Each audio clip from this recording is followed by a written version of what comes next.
Hello and welcome to episode 73 of Random Encounter, the RPG fan podcast. I'm your host, Robert Steinman, Pale Robbie on the boards. Joining me today is another member of the Triforce Triumvirate.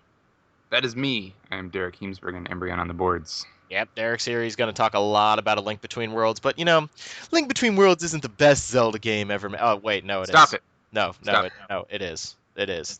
Good Lord, we are going to gush over this game. So do not worry, ladies and gentlemen. We are not down on this game.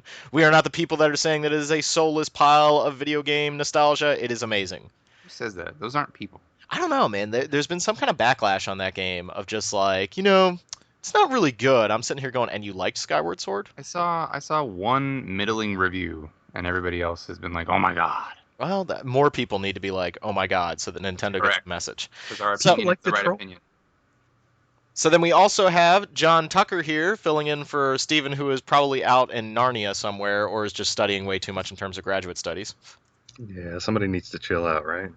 Well, somebody needs to be here. And John's been playing a lot of Diablo on consoles, a little bit of Baldur's Gate 2. So we got a lot of games to talk about today, but I think we got to start with The Legend of Zelda: A Link Between Worlds. Am I right, Well, ladies this and is- gentlemen? Okay, this finally saves the princess, and he's a really cool guy. And no, really, you can start for real. Is it a good thing or a bad thing that Link does not have a personality in this one? Like, he is just the blank slate Link Yeah. that we always had It before. doesn't really. I mean, I would say it's neither good or bad. It's just there. He has a little bit of personality in his expressions, but not too much. Like, not nearly on the level that Wind Waker Link has, because he's super expressive. Well, that was part of the reason why they did the Wind Waker art style, is so like his eyes just kind of tell the whole story in that game, which is really cool. Yeah. Like, I'm never going to talk badly about Wind Waker. That is a good game. But A Link Between Worlds, so this is taking place in the exact same overworld as A Link to the Past. Little alterations here and there, like new environments, and they put like the heart pieces in different places. And it starts out amazingly similar to A Link to the Past in the first 3 dungeons. You have to go around, you have to get your pendants, kind of beat these kind of smaller dungeons, get a couple of tools, and then you get your Master Sword, and then you get to the Dark World, and the game's just like, all right, dude, figure it out. Yep. They have this really cool open structure where you can choose which of the, is it 7 or 8? 7? I think it's 8. 8, yeah. Okay. Which of the 8 dungeons you want to go to first? You can go in any order. All of the items are available at the same time. There's a shop that's in Link's house, basically, and you can rent any item for a low cost, and you can save. Basically, you can save up to buy each of those items, or you can just rent them. The only way Well, that you lose them is if you die when they're rented. That's a thing that I wanted to ask about was how is that mechanic of renting versus buying, and like, Okay. I wanted to ask why would you rent versus buy? Well, buying is a lot more expensive. It's usually about 50 rupees to rent or 800 to 1200 to buy. But money is really plentiful in the game, so it's not really hard to save up. I mean, if you have a goal, if you say, I really want to buy the ice rod, you can just run out and find a bunch of rupees in maybe 5 minutes or so and come back and buy it. I assume that Link's standard mowing the lawn job is available. It is, and the fields of Hyrule are more plentiful than ever when it comes to rupees. Excuse me, rupees, because they'll be like 20 rupees, the red ones all over the place, and Nice. there are even purple ones now. But the thing about the item rental system is that so you lose them if you die, but it's pretty easy to go through the entire game without dying. I think I died once ever, and I had a fairy in a bottle, so it revived me. Mm-hmm. So I think that the item rental system is a really good idea. Actually, I was kind of skeptical. I think it's a great concept, but I think that the game is easy enough, and that's not necessarily a bad thing, but it's easy enough that you never actually need to buy them. Mm-hmm. The big benefit to buying them is, aside from not losing them, there's a side quest that you can access a little bit later. Well, not even a little bit later. I think you can go there pretty much right away. But there are these little squid babies called Mayamais. There's 100 of them scattered across the 2 worlds, and they're everywhere. They're hidden in walls, under rocks, in caves, whatever. So you find them as you're running around, and every time you get 10 of them, you can go back to this cave and return them to their mother. and she will upgrade one of your bot weapons to a nice version. So you'll instead of the hookshot, you have the nice hookshot. Instead of the bomb, you have the nice bomb. Can we talk about So how awesome the music is in that room first? yeah, it really is. The music in the whole game is good though. But It, yeah, it's interesting because I kind of agree with Derek. I think that what they've done by allowing you to get the items whenever you want and really letting you explore the dungeons in any order, what they do in the Dark World dungeons, John, is they kind of do Mhm. this thing where to get into the dungeon you have to use an item. So you're probably going to use the hook shot to get into the water dungeon, and that's telling you, hey, dude, you better have the hook shot for this dungeon. So they're Sure. incentivizing you to go out and get the items for the dungeon. I think their rental system is brilliant. It's maybe not as integral to the game as we all thought. Like, I agree with Derek. I died one time on the game just on a boss, and I just immediately went back and re-rented the items and then got back into beating the dungeon. It was no big thing. And I always bought the items because I spent so much time screwing around in the overworld. I always bought the items instead of renting them after that point. So I think the bigger thing that this game does is by letting you get the items in any order you want, you can tackle the dungeons in any order. I don't think that this is like a scenario where it fundamentally changes the game. You're not dealing with resource management. They're not microtransactions to get the hook shot or the hammer or anything like that. I think it's more just to keep you honest and to give the economy of a Zelda game some teeth, because up until now the economy of a Zelda game's been worthless. You find 50 yes. Sure. rupees and you're like, who cares? That's Now, yeah, that's a really big point too. And because you begin with a wallet that can hold what 9,999. yep. Oh, So finally. yeah, so you're never at that point where you're like, well, I found this chest that had 100 rupees in it, but I can't do anything with it. Yeah. Yeah, they all So went to waste because yeah, I had it enough gives space for two. rupees exactly. Yeah, it gives rupees actual value, which is cool. And even after you've gotten all of the weapons, because and I think it's really well paced. They give you just the right amount because there were a few times where I went out of my way to try to get a couple extra rupees here and there, but it was so well paced that I actually found myself by the time I got to the final dungeon, that's when I was buying my final item. Hmm. And there are some other things you can do with rupees. I mean, there's like a ton of mini games scattered around the world, and my favorite is the Octorok baseball, which is super ridiculous and really hard. You But know, I gotta say, oh, I go gotta ahead. say, sorry, Rob, you just gave me chills there with the idea, in the bad way, with the idea of microtransactions in this game. I Uh, People That were would worried about that. that would Like, have been horrible. yeah, because that's kind of been like the biggest debate. Yeah, I don't think we're going to talk too much about the next gen consoles. I don't think. Do any of us have the next gen consoles? Derek, yeah, oh, I have you a got a PS4. PS4? Okay. But like, there's been all this backlash, especially on the Xbox One, with like Forza and the way its economy system is set up. And I'm, I guess we're all a little nervous that the next generation of consoles is going to be the consoles of microtransactions. Like, well, this is Gran Turismo 13. You could get the Bugatti Veyron for 1 billion credits in game, and you earn 5,000 for each race, or you could give us $20 and we'll give you the Bugatti Veyron right now. I really hope Yeah, that doesn't happen. I mean, that it's already happened in some games, but I hope that yeah, doesn't become the trend. Well, thankfully, it's not the case in Zelda. So, Yeah, and I Nintendo. earlier this year, way earlier this year, I think it was about like January 2013, I played um, Pokemon Mystery Dungeon Gates to Infinity, and that had microtransactions, and you could buy extra dungeons. It was Oh, about really? $5 each, if I remember right.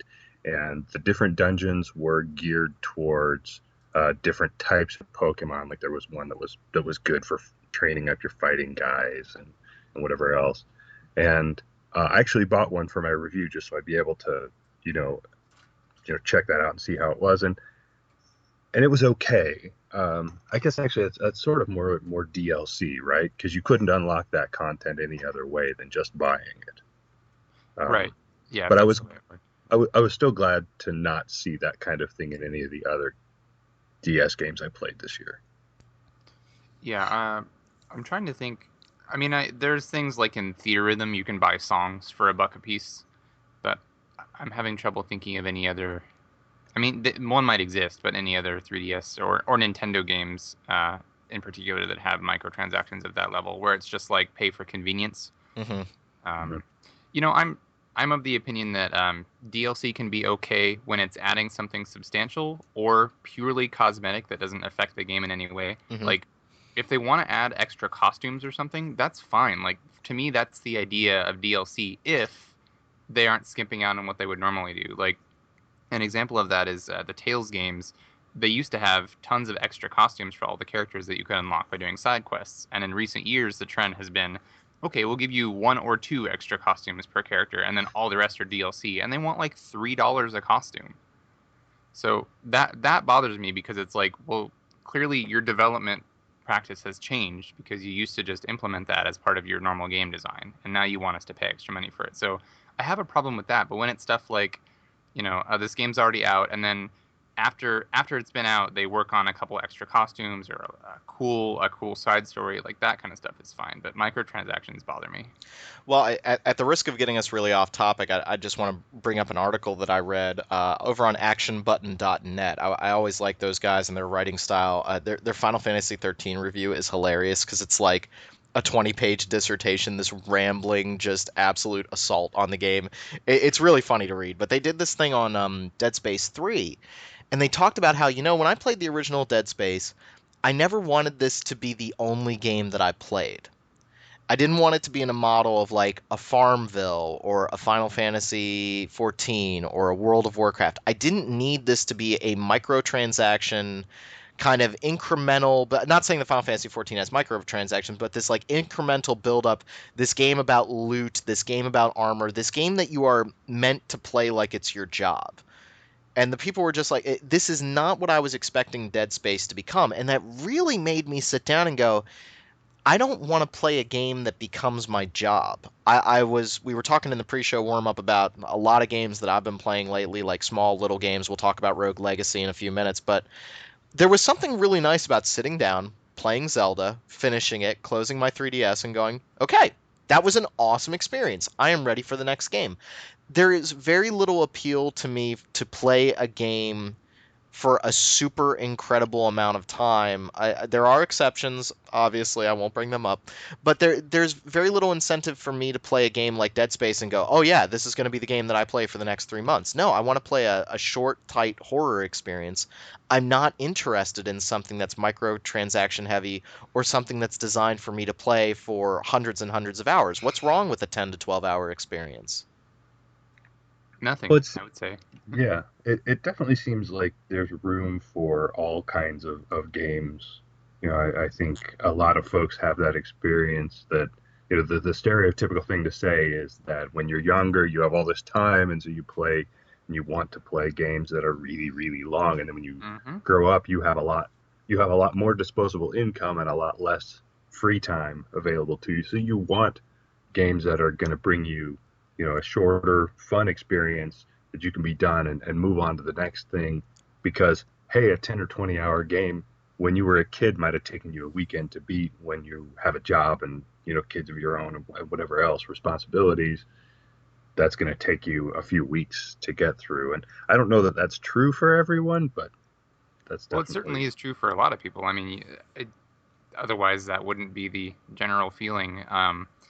And I'm okay with larger games that are longer and more dense because I don't mind spending time with a long game if it's a good game. I mean, Mhm. length doesn't really matter in that sense, but it does matter when games are just being bloated for no reason. Like Mhm. it's like you said, like Dead Space is just kind of a focused experience. It's very much the quintessential action game where you play through it and it's like 10 hours and you're like, all right, that was like a really satisfying movie or whatever. Mhm. But a game like, I know I always bring it up, like Xenoblade is really long because there's so much to do and none of it feels like dumb filler, like, oh, I just want to get through this part, except for I guess the end gauntlet. But like it's long, but that's okay because it's full of meaningful things. Mhm. Mhm. So it No, I doesn't agree. need, yeah. So I yeah, agree. all right, Yeah. I made my point. Oh, whatever. Yeah. Ah. Can we So, talk about the best feature about Zelda, I think? Which Octorock baseball. no, no, no, no, no. Okay. For me, A Link Between Worlds, it's like Nintendo got my message when I was complaining about Skyward Sword. And I'm not saying Skyward Sword's a bad game. It's not. It wasn't for me, but I acknowledge that it's a good game. But I was so incredibly put off by the super intense. You're like, hey, Link, go over here and lift this thing. Now you know how to lift this thing. Go over here, Link, do this thing. Now you know how to do this thing. Hey, Yep. Link, here's some toilet paper. You need to wipe your bum. Like, this was. I've been playing Zelda for a while, guys. I think I can figure this out. And it even went so far as to do that in the dungeons. This game, A Link Between Worlds, just lets you experiment, and it Yep. really it does this amazing visual design that harkens back to like Super Metroid when there's like been dissertations written on Super Metroid about how amazing that game does. Barely gives you any text, any menus to tell you how to do anything. It's all learn by doing. And there was this really fun part in one of the dungeons, in one of the Dark World dungeons, and I'm gonna. It's a little bit of a spoiler, but it's not a major one. There was a button on a raised platform. And I'm sitting there going, how the hell am I going to hit that button? And I start moving around the dungeon. I can't really figure it out. And then they have those hand enemies that come down and grab you and try to take you back to the start of the dungeon. And I noticed that hand enemy was always doing a slam attack to try to get me. And he was always above me. So I said, well, wait a minute. What if I put my shadow and myself right below the button so that he'll smash? Sure enough, he smashed the button and he opened up the door. Yes. And I didn't have to get a menu and say, "Hey, listen, you need to get him to smash the button." The game just let me do it. Yeah. Just let me figure it out. I think I had this. I talked about this exact kind of design on either the last podcast or the one before, where I really, really like games that lead you invisibly and let you figure things out on your own, but they don't have to be really heavy-handed in telling you, but it's also made clear just because of you can just put it together. Like, based on my knowledge of the game mechanics and what's happening in this area, I can deduce that blank. And games like Skyward Sword lately have been like, oh my god, like, I know Tucker really likes, you really like Mario and Luigi Dream Team, right? I did, yeah, that was a great game. Okay, I really like the combat in that game, and I like the aesthetic, and I wanted to love it, but it kept giving me tutorials, and it was just like in Skyward Sword, which I also really liked, and I still like both of those games, but I'm just really sick of these heavy-handed tutorials telling me, hey, you should go into the battle and press the A button to attack. And I'm like, yes, I know that. Mm-hmm. I figured that out within a second of holding the controller, that A makes me attack. You don't need to tell me. I've been playing State of Decay for the past 2 days, which is a game that a lot of people say it's like a zombie RPG. It's not really. It's more of an open world, like Assassin's Creed style zombie game. I'm really, really liking it. I'm very intrigued by it. I would be playing it right now, but I can't concentrate and do the podcast at the same time. Unlike Steven. No, Steven can do it. Steven can multitask. I cannot. I am a typical male, and I cannot multitask. What does that have to do with being male? That's kind of one of the stereotypes, is that Yeah. women can multitask and guys And can't. guys can't. Yeah. Apparently our brains are not hardwired. I haven't heard that, and I refute it. Okay, well, that's fine. But this game, like State of Decay, is a really cool game. I'm really, really into it. But good lord, like 3 hours into playing it, I'm still reading menus and trying to figure out, like, the game's not telling me the key pieces of information, but it's telling me over and over again the stuff that doesn't matter. Like, I forget which game I said that. It was like, the game's telling me how to do all these things, but I'm sitting here going, like, hey, how do I swing my sword? Like, this feels weird. Like, I don't quite know. I think it might have been Skyward Sword. Like, I never got the flapping motion right of the bird. Like, I never really understood how to do that motion, but the game was telling me over and over again about how to use, like, bombs and stuff. And I'm like, no, I get that, but this other piece of information, like, I think I needed that a little bit more. And it's like this handholdy game design, which again is not bad, but the best games allow you to discover how to do it on your own as a player. And there's so much more rewarding for it. And that's the thing that I just can't get over with Skyward Sword, is you go into a dungeon and you just figure it out. Yep. That seems like a really hard, sweet spot for a lot of developers to find. Yeah, of for sure. How much do we tell people? How much do we make them figure out? I don't know. Did you guys ever? And I know this isn't something we covered, but I think it's probably something everybody plays. Did you guys ever play through the Portal games with the developer commentary on? Oh yeah, it's brilliant. It is, because that's one of the things that they talk about a lot is the things that they learned from their play testing, of where they would say, this level turned out to be, players could not figure out how to do this thing, or players were doing this in a really way more complicated way than they needed to, and so we switched this platform from the left side to the right side, and all of a sudden everything was fine. Mm-hmm. It's like, how do you direct the player to recognize everything that's important in a room. And like the worst puzzles in games are puzzles that you don't even realize like what you need, where Yeah. you're just going around and fiddling with things to get them to work. I mean, as much as I love The Walking Dead, I mean, the puzzles in that game are just, take object and rub it up against other object. And I actually hit like a complete dead stop in the game on the second chapter because I had no idea what order it wanted me to do the stuff. And I had no way of knowing except by going through and just trying it. And I found that to be very frustrating. Meanwhile, Link Between Worlds just constantly it makes you feel smart in a way. You feel clever whenever you solve something. When you think about like, oh, I'm going to throw this bomb over here to hit this switch. Oh, that worked. And it makes you feel like you're breaking the game. And this is a game design conceit that I really, really like. It's like Disgaea does it too.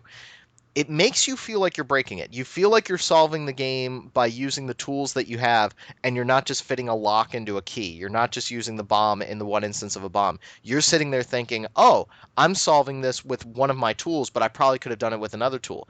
And it may be the fact that you actually could only solve it with one tool, but since the game has backed up and let you try things, it rewards you for the experience and for just being intuitive and trying things. Mhm. Well, I know you guys have talked plenty on the show about, like System Shock and things like that, and I think that's where those kind of games succeed, is in saying, just try stuff. Something's gonna work, and you try stuff, and if something works, you're like, hey, sweet, I figured that out. I wonder if that's what they meant for me to do. Mm-hmm. Yep, those are the best kind of games for me. I mean, we're gonna talk a little bit about Game of the Year here pretty soon, and we're doing our vote castings. And I'm being 100% honest. A Link Between Worlds is at the top of my list for this year. It was just such a rewarding experience to play, and man, if you've been even just a little disillusioned with Zelda, or if you're kind of like, oh, what new stuff can they show you? They're able to show you what old school Zelda used to be like, where it used to be about trying stuff and finding things and just experimenting without being told exactly what to do.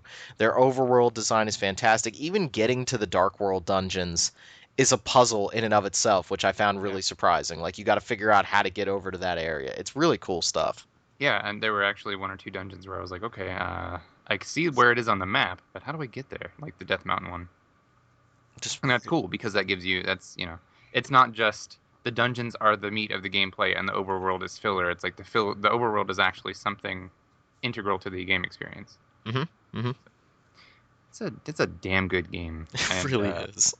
I said this earlier before we were actually on the podcast, but it may not be my very, very favorite game of the year. It is up there, but it's almost a perfect video game, just in terms of being a sheer game experience. It's almost flawless. I mean, like, it controls great. The frame rate is perfect. Uh, the everything is so well designed without being heavy-handed. It's a great game, and it doesn't have a really other games do other things better, which is fine. Like other games have meatier stories or more in-depth game mechanics, but this is just it has the right amount of it has the perfect scope and the perfect balance of all of its features. I'm really impressed by it. It's crazy. Really enjoyed it. I thought that maybe I would want to get a Wii U for the new Legend of Zelda whenever they announce it. Probably at E3. I think we'll see it for the first time, and maybe that'll make me really excited and go pick it up. But I wouldn't mind just getting another one of these in like 2 years. As Just long as getting it's another one. not the same. Yeah, I mean, this was fantastic. I don't want another one of the same thing, just like you don't want Dark Souls 3. No, you're right, and I think that that's the one. I wouldn't say it's a complaint, but I wonder because this game I think straddles nostalgia and innovation in a really, really cool way. But I almost wonder if they kind of did themselves a disservice by having the overworld from A Link to the Past. You know what I mean? Like, Well, would it have blown me away even more if it had been its own overworld? probably, but I mean, there are enough changes to it to make it feel new. But yeah, you look at it and its basic structure is the same. Right. And then I also wonder, is this game made for us? Like the old guys, the guys that played A Link to the Past on the Super Nintendo? I think it Or is is. this made for everybody?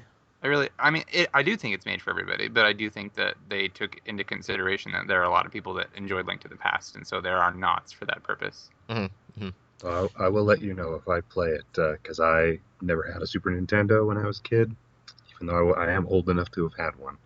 So I never played Link to the Past. What is with the hate for A Link to the Past? I'm It hearing this. surfaced really recently. Once this game started to get popular, or right before it came Yeah, out, people were like, "Well, I never liked Link to the Past, so Like, yeah, really? yeah. yeah." Uh, Uh, uh, I've never heard anything but gushing praise for Link to the It, Past. people like to hate on stuff just because it's popular, Yep. is that and what it that is? Because like I was a Yes. little, I was a little surprised. Like I always found A Link to the Past to be like this phenomenal game, and Yeah. I've played it recently again, and I really really like it. I have also, and I think it's fine if you don't like it, just because if yeah, you've tried it and you're like, it's just not for me. Cool, no problem. But there was this huge, almost outpouring of people being very up in arms about, well, I don't know why they made another Link to the Past because that game always sucked anyway. And it's like, what? What are you Yeah, talking about? I don't get. Well, it's like we've talked many times about it in the past, like the Twilight Princess backlash. Yeah. Twilight Princess was heralded at the time as like the greatest video game ever. Like video game Jesus had come down and led us to the promised land. I think Jeff Gersman was the only one who gave it like an 8 or something. Every other review was insane. And then in recent years, people are like, well, it was just Ocarina of Time too. And I'm like, yeah, That's but what they back then, wanted. that's what you wanted. That's what you guys complained about. Like, Mhm. good lord. Again, rewriting of history when it comes to game design. I'm waiting for when somebody says Super Metroid's a bad game, and that's when I'm going to stab them. That's when Uh, I'm going to hurt somebody. there Like, are no. people out there that have said that, but I refuse to acknowledge that those are actual Yeah, humans. can't make Metroid jump. Like, what am I supposed to do? Like, oh, God. So yeah, Link Between Worlds. If you haven't played it yet, God, this was a great year for the 3DS. Sure Like, was. yeah, yeah. definitely a great game to pick up, and I highly recommend it. Yes. As do I. Uh, at the risk of talking too much, or at the risk of me talking too much, I will just say I played a lot of Rogue Legacy on PC. It came up on Steam sale and the Steam Spring sale now. It seems like now we're going to do a spring sale, then we're going to do like a month later another sale. They just want all my money. Well, yeah. Um, so Rogue Legacy, 2D side scroller, very much in the vein of old school Castlevania, Metroid. Look, Metroid came up again. Hey, Mhm. Metroid. Am I the only one that really wants a 2D Metroid game on Oh my 3DS god. now? I Like, want that so bad. Definitely not. Yeah, come on, guys! Like, if A Link Between Worlds does well, I think we can get like Super Metroid 2, At the VGX show last night, LOL. which was Uh, really disappointing. I gotta say, like, not a really? whole Did lot of you it. expect it to be I wanted anything announced, less? dude. Last year we got Dark Souls 2 announced. Like this year was like meh.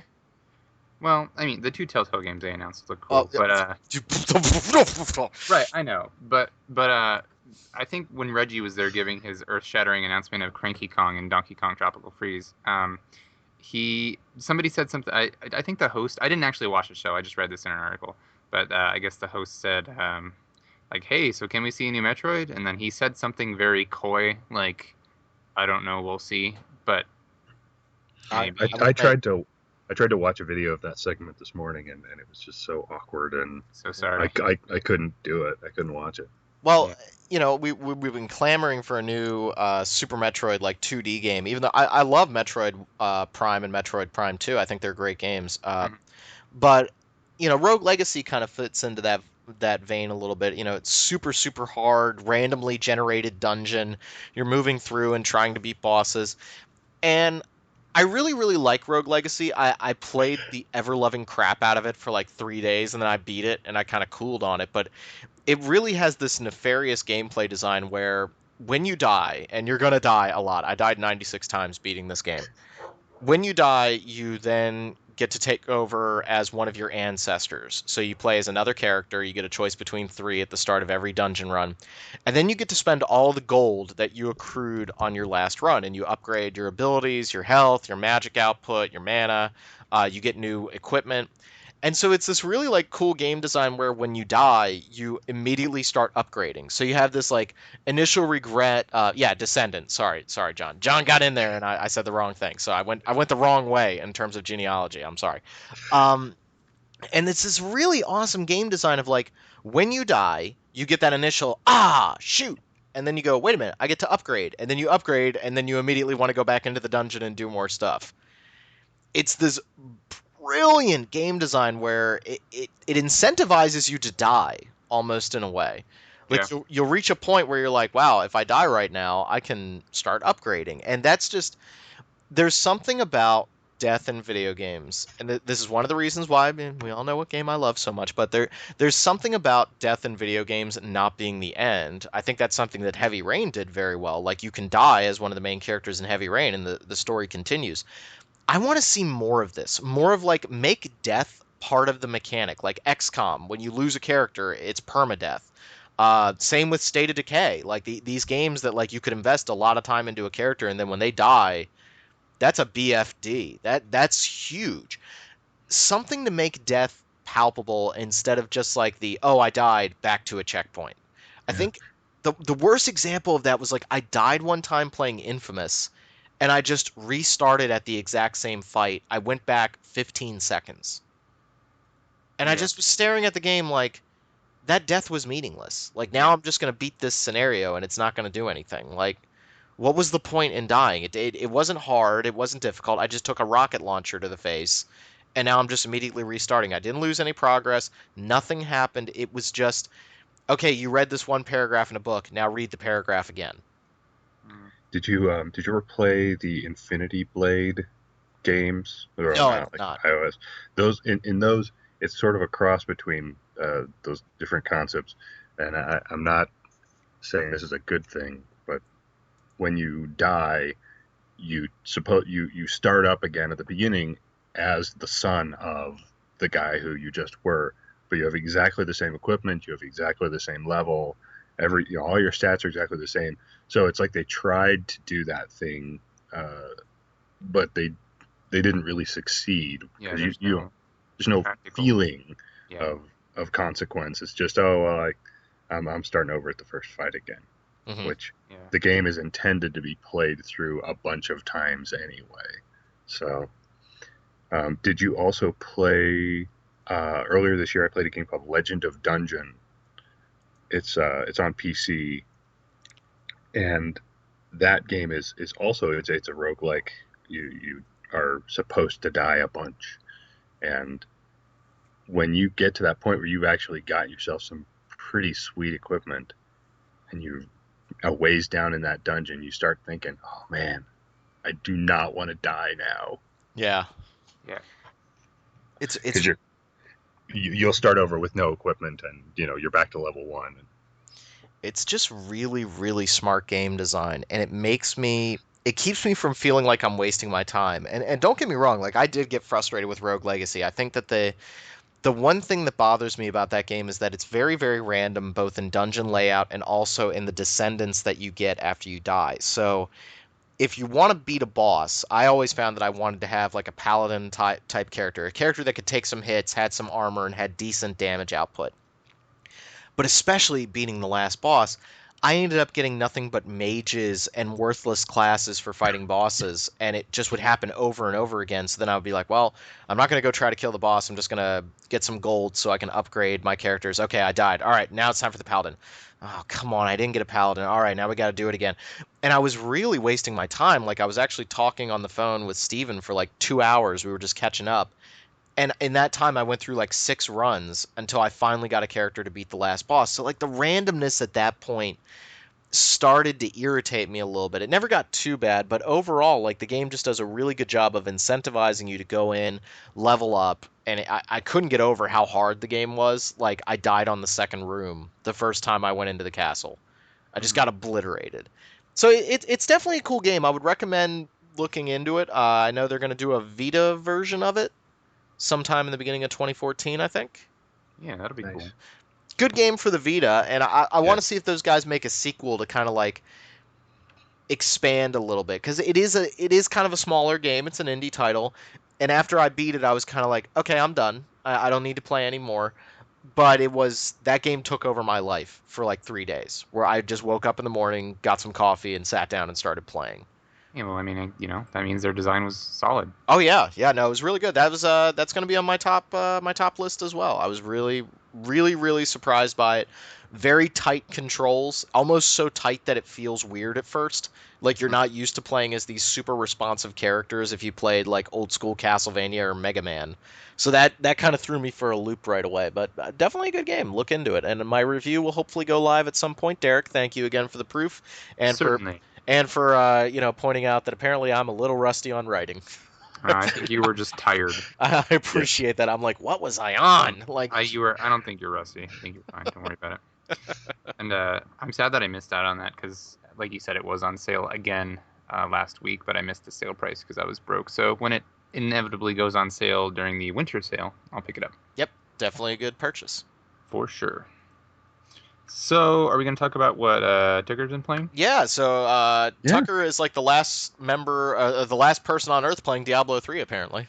Yes, I've actually been sort of alternating back and forth between the console and the PC version, kind of just messing around with it to see what are the differences, how does it feel. I reviewed the console version a while back when it first came out, and I had played the PC version way back at the beginning, but I've been so busy with other games for the site that I really haven't had a lot of time this year to play stuff that I just wanted to play. And so somehow when I finally had some time to just play stuff for fun, that's what I went back to was Diablo 3. It's and I saw Rob online on the PC version pretty recently, and I was telling him that the differences are just crazy. It's almost like they really shouldn't have made the PC version at all. Like they Really? should have just made the console version. I know that's a little bit of a strange thing to say, but the difference is it's just night and day in terms of the experience of hacking and slashing and going through levels and having to stop versus not having to stop. In the PC version, you're getting a lot of just kind of garbage loot. And so if you don't have a lot of characters or whatever, you find yourself picking up all that loot so you can take it back to town and then selling it off and going back into the dungeon and repeating that process over and over again. And in the console version, for one thing, you have a lot more inventory space than you do on the PC version. But then for another thing, they don't give you as much loot. You get a lot more money instead of loot.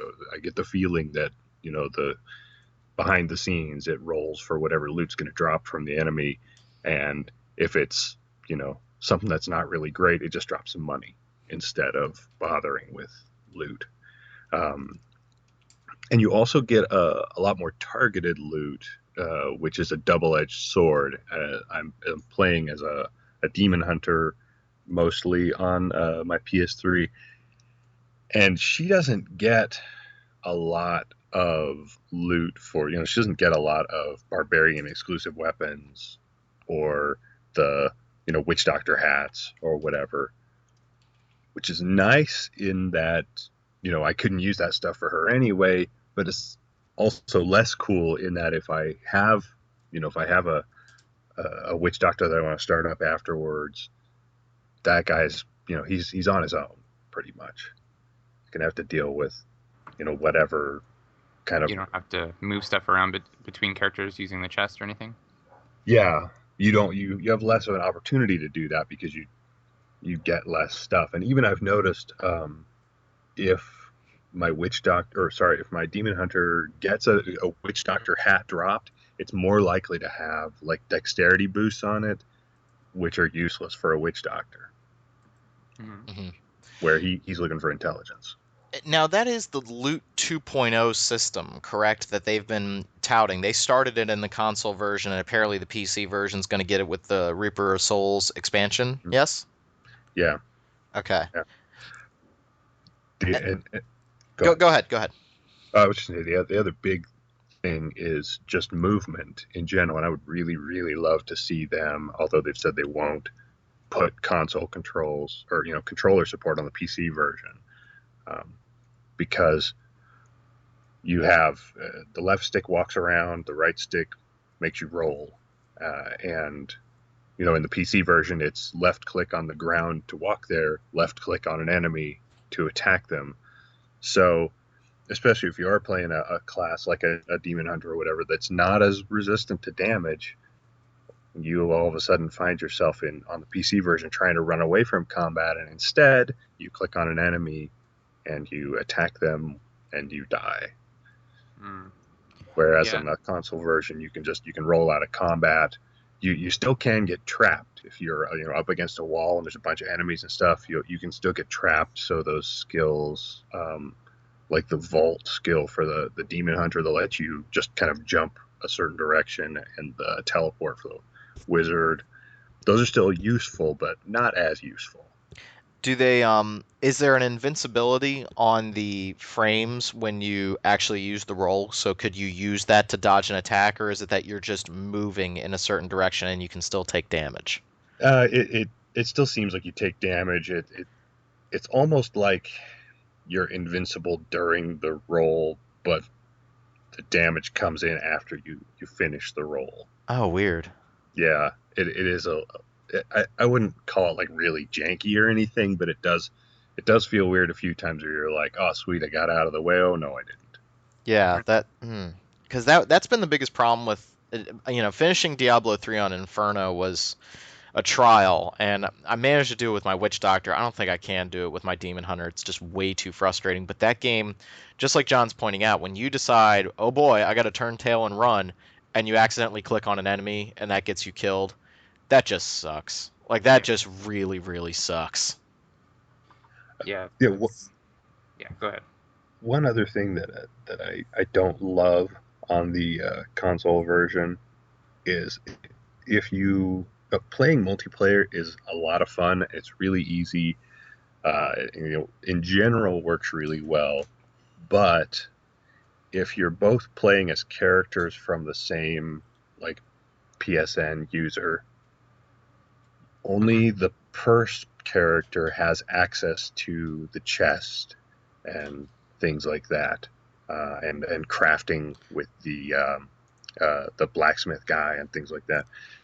The second person, they don't have the opportunity to do that stuff. They can pick things up off the ground and then they can just drop them, and then if they sell them, the money all goes into that same account because the money is shared. But they can't use the chest at all, and that gets really frustrating sometimes. Yeah. That kind of limits your I don't know. That's too bad that it limits your options because the game on the console is clearly meant to be a multiplayer experience. So Yeah. for it to kind of restrict those features for everybody but the primary player is a little bit of an oversight, I'd say. Well, that was the biggest problem with Dungeon Siege 3, which I just couldn't even understand, was like when you go into another person's world, like you couldn't collect loot. Oh, And I was just like, what? Like, Father. I'm just helping this person. And on the PC, it was even more idiotic because you were confined to one screen. So it was just like, what is going? Like that game was designed for couch co-op. Steven and I argued about it back and forth. He had a ball of a time playing it on console. On PC, it was like the dumbest game I've ever played.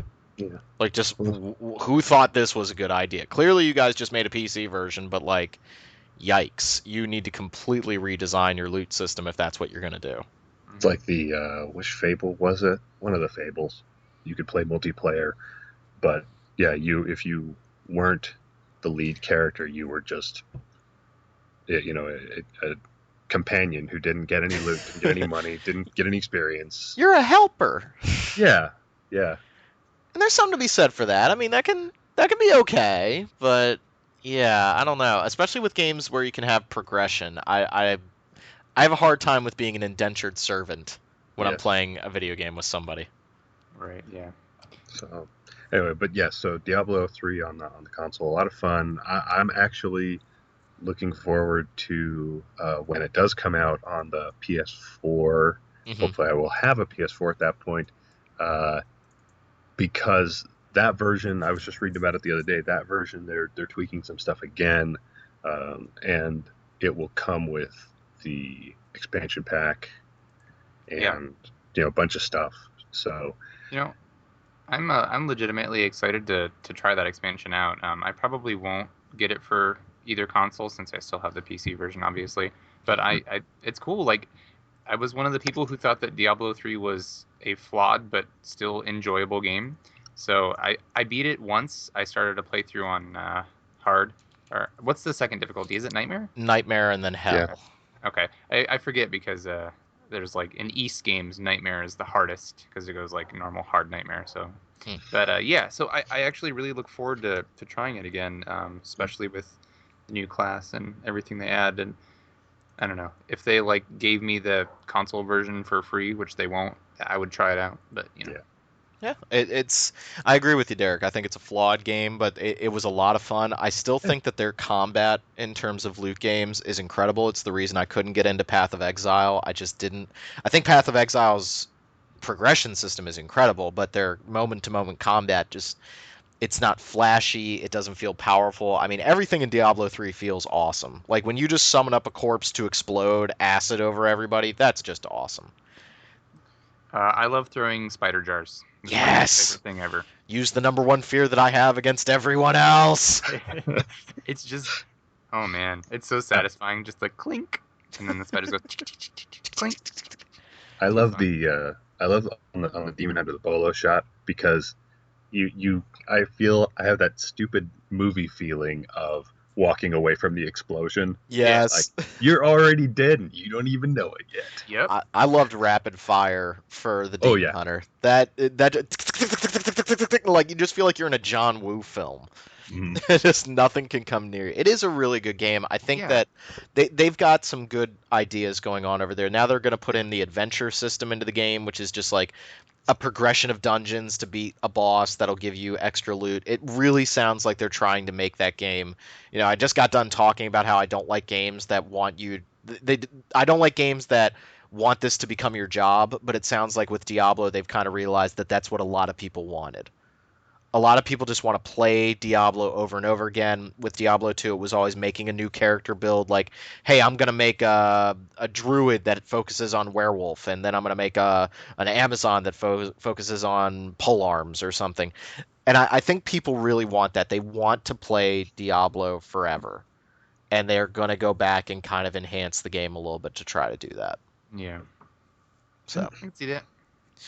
Baldur's Gate 2, John Tucker, you're Yeah. playing a game from what, 2 decades ago? Yeah, I played the enhanced edition of Baldur's Gate 2. I didn't actually play the original back in the day. I had the first Baldur's Gate. I played maybe like a half hour of it. I got out of like the little town and wandered into the wilderness and probably got killed by a bear, and that was enough for me. So yeah, I jumped into the enhanced edition recently on the PC, and I I think it was really, it kind of goes on what you were talking about before, Rob, with the not knowing what you're doing. Hmm. That was my biggest issue with Baldur's Gate 2 is that I've never had the opportunity to play Dungeons and Dragons or any other of the paper and pen games with friends. So I don't have that background to draw from. And I also don't have the experience of having played this particular game when it originally released. So, in my review, I talked about imagine being dropped into a world where anything is a possibility, just about. But then imagine being dropped into that world as a fully grown adult and being set and being told, well, now you have to form this character and do all these things, but you don't know the rules of how this world works. It was, even just creating a character was a daunting experience. Yep. So I'm in yeah, the same boat. Yeah, I also didn't play a lot of that kind of stuff when I was growing up. Especially, I didn't play very many PC RPGs in general, so I missed out on Baldur's Gate and those kinds of experiences that a lot of people grew up with. So when I try to go back and play those kinds of games, I'm lost. And yeah, I like to think that I'm pretty good at figuring out how to play video games. I don't need to read instruction manuals or, sure. I don't need those tutorials most of the time. But in a game like that, it can be kind of daunting. And I know that a lot of people hold that game in really high esteem, and so I don't mean it as a slight against those people at all, because I recognize that it is a really good game, but I also have difficulty getting into those. Yeah. Just And yeah, that's definitely not say this is a bad game.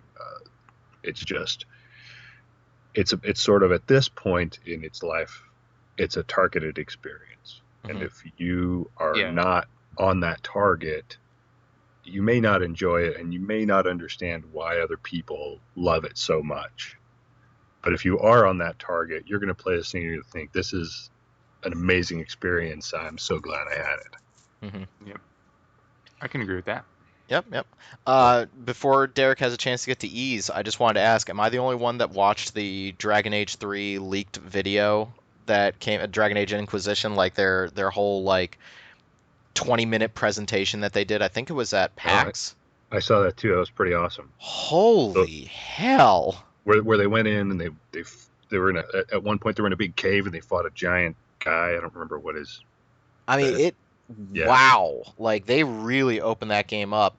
I will say, I mean, their art design looks incredible. I've always liked the Dragon Age art design. I think that was one thing about 2 that they did really, really well. Their art design was really good. They're really opening up the world, but that one thing that I gotta say, man, that looked like Skyrim.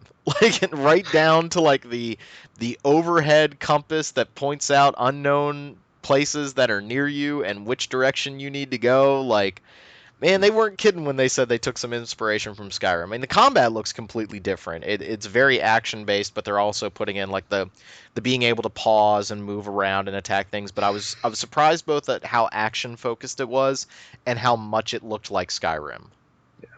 But it seems like they took the criticisms that people had about, well, at least so as far as we can tell from that, the criticism people had about Dragon Age 2, Yeah. about being stuck in this little place, and we'll see in terms of the storyline how that goes, because people definitely had their beefs with certainly the ending of 2. Yeah, and it's like, how are we going to do the combat? Is it going to be action focused? Is it going to be tactical? I think there's a lot of question marks, but from what they showed, I mean, wow, just their technology looks outstanding. I mean, that's the stuff that really interests me about next gen is not so much the bells and whistles, but being able to do really being able to latch on to vision. Like they just showed that new trailer for The Witcher 3. Oh my god.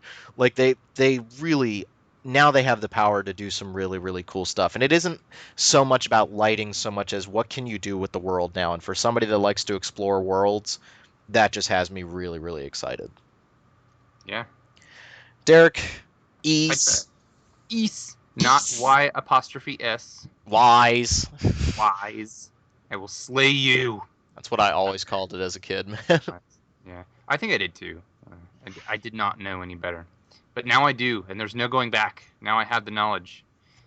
So, East Memories of Celceta released on the Vita a couple weeks ago, and it is the I don't remember how much I've gone over this on the show before. Maybe it's your first episode. Hey, welcome to Random Encounter. I like East a lot.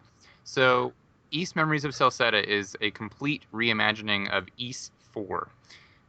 This has been basically it's been completely rebuilt from the ground up, and the really short version of East 4's history is that there were actually 2 versions of East 4 made back in the day. Both versions never made it outside Japan, and they were both Super Famicom games. One was called East 4 Mask of the Sun, and one was called East 4 The Dawn of East. Both of these games were developed by studios other than Falcom, who is the primary developer of East, and as such, they were always it was kind of contentious, I guess, as to which was considered the official East 4. So recently, Falcom decided to make their own finally.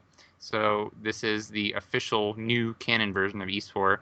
It takes elements from the previous 2 and blends them together in terms of story, and introduces a bunch of new characters and stuff. So this is a basically completely new East 4. So it is an action RPG, excellent fast-paced combat, amazing soundtrack, and I really, really dig it. I'm a huge fan of this series, and I just beat the game last night, actually during my break at work, so that was awesome. Sounds like there Let's were see. a bunch of folks who felt like if this had come out in a month where, say, A Link Between Worlds did not come out, it would have been our November game of the month. Yeah, absolutely. It's a really, really good game. The thing about it is that it is arguably, I mean, it's less polished than A Link Between Worlds, but it is still a really, really good action RPG, and they're both very different games. A Link Between Worlds is a lot more focused on uh, very well constructed puzzle solving and very focused dungeons, whereas East Celceta is a lot more I don't know, it's a lot more focused on combat and exploration because in a Zelda game, I mean, combat is satisfying, but it's not really really fast. Whereas in East Celceta, you're unleashing all kinds of special moves, you're dodging constantly, you're outfitting yourself with new equipment all the time and accessories that do different things. Like, oh, if you block in, like there's a couple of cool features. There's a flash guard and a flash dodge. If you block an enemy's attack right at the moment that it hits you, you get a flash guard, and so right after, for a few seconds afterwards, you do critical damage with every strike. So it encourages you to understand enemy attack patterns and block right when they hit rather than just holding down the block button. And then flash dodge is the same. If you dodge right at the moment of an enemy's attack, if you've played Bayonetta, you'll know what I'm talking about. You get the same kind of effect where time slows down You around get you. witch time? Yeah, you get witch time. Nice. So you get to run around really fast and hit enemies quickly. So it really encourages you to understand how enemies are attacking you and actually respond appropriately instead of just mash attack, heal. And the East series is known for having two things mostly: really, really satisfying combat with awesome pattern-based bosses. They really harken back to the days of Mega Man or any other classic game where you know, beating a boss is a challenge because you have to understand how they work. Kind of like Dark Souls. You know, I actually really enjoy pattern recognition and action-based game bosses. You said it, So not me. Don't get mad at me. hey, I'm not mad. So so there's that, and then they're known for having really, really good music, typically very guitar heavy and violin heavy soundtracks. Hmm. So I reviewed this soundtrack way back at the beginning of this year because we actually at that time didn't know if we were going to get this game over here. And I think it's one of their better, Falcom's better soundtracks. Not their best, but it has some really, really good tracks, especially a few towards the end of the game are just like insane with their violin and blah, blah, blah. So yeah, it's really really good. I think that it's a little bit less focused than Link Between Worlds, and it's kind of hard to compare the two because they're both action RPGs, but they do different things very well. And I thought Celceta was an excellent experience overall. My only complaints would be that it ended really really abruptly, and I felt like the uh, soundtrack wasn't the very best of the series, but it's still excellent, and I'm going to be reviewing it in the next couple of days, so that should be up around the time of this podcast. Is this the one I should get, Steven? Steven, sorry, Derek. Steven! I'm sorry, bud. I love you. Yeah, well, I love Steven too, so that's fair. Is this the one I should get? Because like, Yeah, I'll be honest, like it's the same feeling I have with the Tales series. You guys speak so highly of it, but I almost don't know where to start. You know what I mean? Like I'm intimidated to jump into this series because there've been like 18 bajillion East games. yeah, this is a lot more accessible, I'd say, because I know that your relationship with JRPGs is, you know, it sometimes you like them, sometimes you don't, and that's fine. I think the E series is a lot more, I don't know, it's got what's the word I'm looking for? Like there's equilibrium. They're not so polarizing. They're not so difficult to approach. They're more accessible, just in terms of they tend to be really focused on raw gameplay. And if you like the gameplay, you can take or leave the other features. Right. It's not like you don't always get a heavy-handed story. East Celceta does have a heavier story than your average East game. It's kind of on par with East 7. Hmm. But it's got, I mean, the combat is just super satisfying. And if you jump into the game, you will have that. I don't know how long the intro sequence is, like 15 minutes or so, 15 to 20 minutes of cutscenes, talking, exposition, and then you get to jump in and fight a bunch of stuff. And if you like the way the fighting is, you will enjoy the rest of the game undoubtedly. Okay. So Okay. this is a really good one to start with, I'd say, just because it does have that weird history and the fact that it's a remake, or not, you know, but a reimagining of two other games. Since it was made with people who had never played either one in mind, I think, and because the East games are all, they're technically they're related, you know, like they progress in a linear fashion, but each one is like a standalone episode or like a season of a TV show, so you don't need to know any of the other games to know what's going on. It's cool if you have played the other ones because in this one in particular, they make a lot of references to things that haven't happened yet.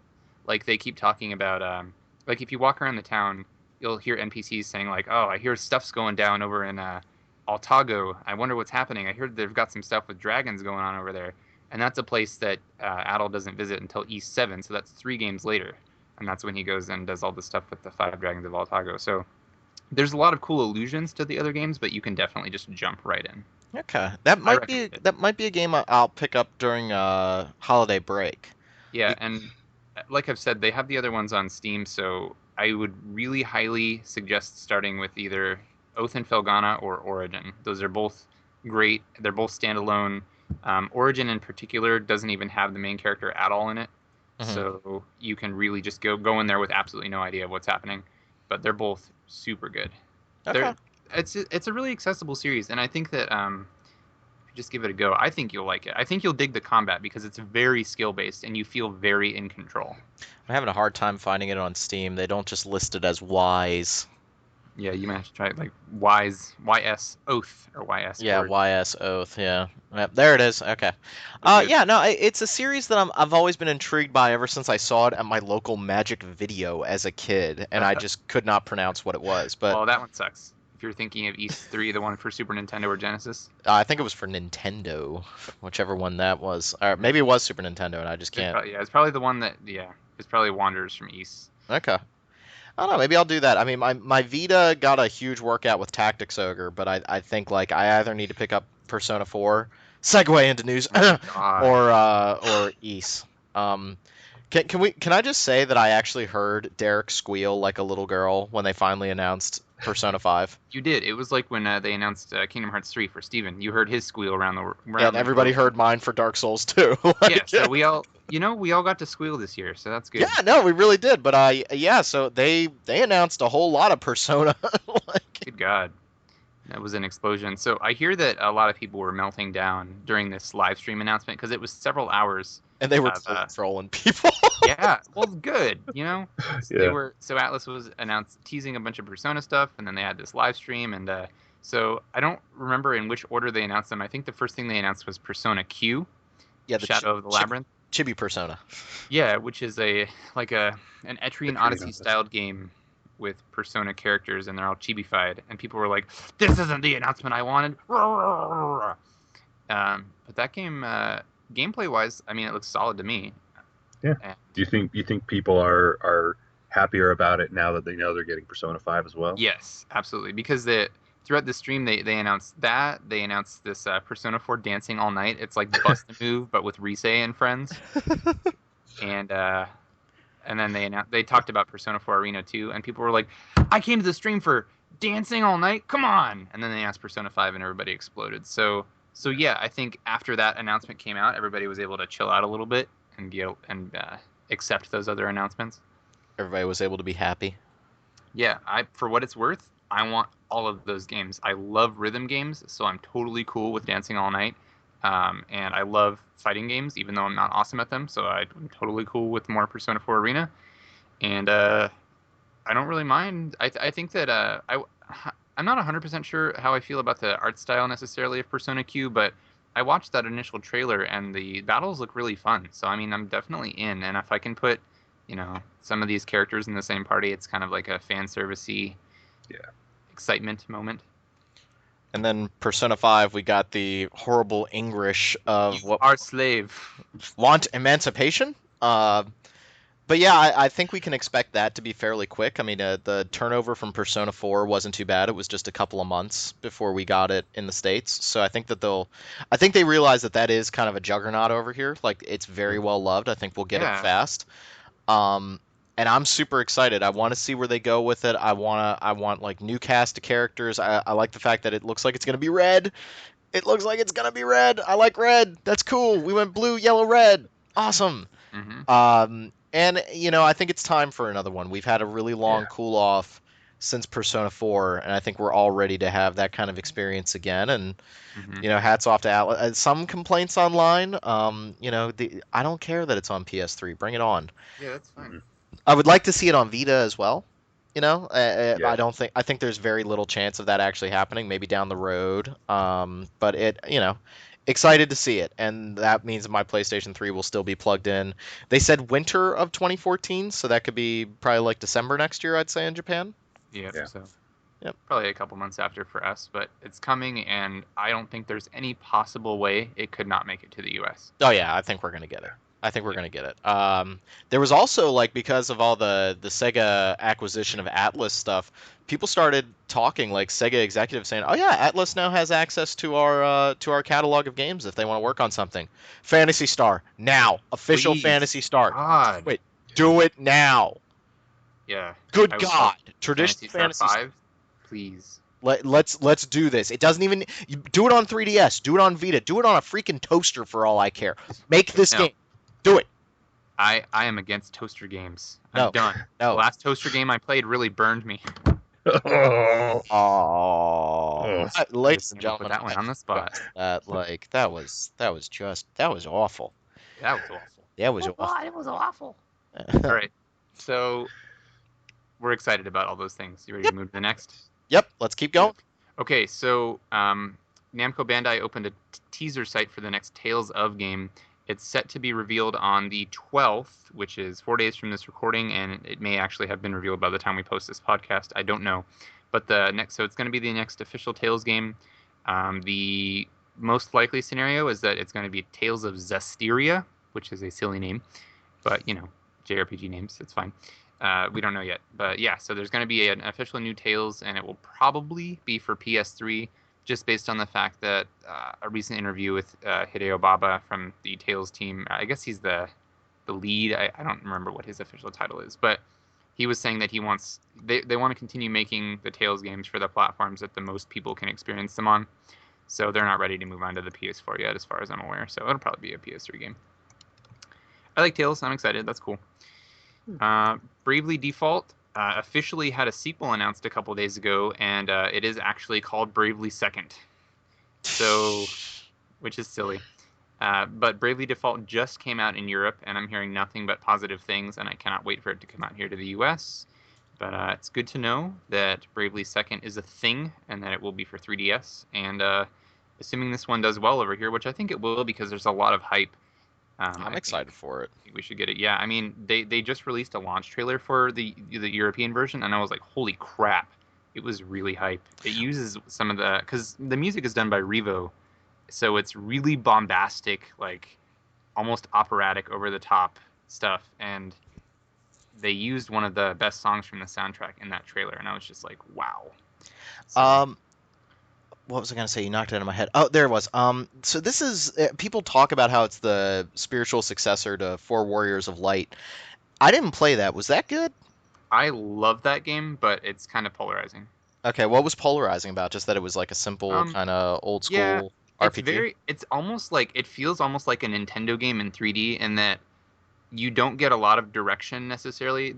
In sometimes, I mean, it's very old school in design. Like there is a world map, and there are towns where you buy new equipment, and it's kind of, I wouldn't say it's bare bones, but it's definitely a lot less meaty than a lot of RPGs that we're used to, and it has this weird mechanic with targeting that makes perfect sense if you understand how it works, but you don't get to actually choose what you're targeting in battle. Like it's based on whatever job your character is. So Hmm. if you're an archer, your attacks will always target the back line of enemies. If you're a Oh. warrior, it will always target the enemy in the front. So it's kind of weird because you just hit attack and it's like, oh, I didn't get to choose my target. What's going on? But if you set up your party, if you, it's part of the strategy in battle is setting up your party in a certain way that you know which enemy you're going to target with which attack. So, but yeah, I think it's really good, and I love the soundtrack to it. It's very chiptune, and it feels like a soundtrack that is actually from a lost NES SNES game. I think it's super cool, but it's some people were turned off by it. I was gonna say a lot. I don't know, but this, from what I've heard, is a lot more accessible, Bravely Default, and better also. So Okay. I'll give it a try. It's one of those. It's one of those games that like Bravely God, the 3DS would just became my system of choice this year, and like I'm really excited to play that. I'd like to review it for the site. I'm in the mood for an old school RPG, and just to preview the Game of the Year awards a little bit again. I put down as my biggest disappointment, and I know I'm probably going to get some flack because a couple of guys on site actually put it down as their number one game, but Nino Kuni. Like Nino Kuni really just didn't do it for me. Like I just could not get into that combat. I was totally into the world. I was ready to love that game. I love the art style. I love the world. I love the voice acting. But man, I just could not get into that combat system. And I hope that I haven't been completely turned off of the JRPG. You know what I mean? Like that was No. just a bump in the road. And Bravely Default will be a game that I really enjoy.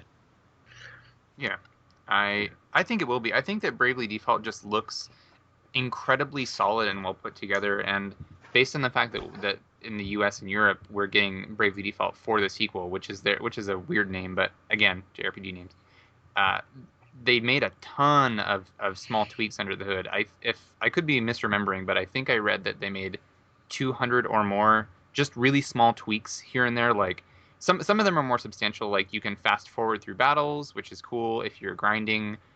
You can use the L button to confirm in addition to the A button. So like if you're grinding and you want to just play with one hand, um, adjustments of item prices in shops and lots of little things like adjustments to the calculations of damage or the menus look a little bit better. So they really took their time and they listened to fan feedback and they made a lot of changes. So it just seems like a really well constructed game in terms of like none of the mechanics feel sloppy or it's got really understandable turn-based battles. You know what you're going to do in each battle if you strategize. I mean, I haven't played it, but I think it looks like the quintessential JRPG, and it feels like a PS1 Final Fantasy title in terms of its battle system and stuff. So I'm super stoked for it. Cool. And What else to say? also on the games of the year, don't forget, at least as of this recording, and I think when we get this posted, voting for Reader's Choice is going Yes. on. Don't forget to go out and vote for that, people who are listening. Please Agreed. do. Yeah, Agreed. if you don't see it on the very front of the page, you can see it on our little sidebar. It should be under the featured content. You'll see a button for Reader's Choice. It's blue and orange, or you can look under the features tab on the main page and get to that, so you can get your vote in. Please do. It's always fun for us to see what the readers think. Good Lord, Persona 4 Portable is $16 on Amazon right I now. know. Buy it.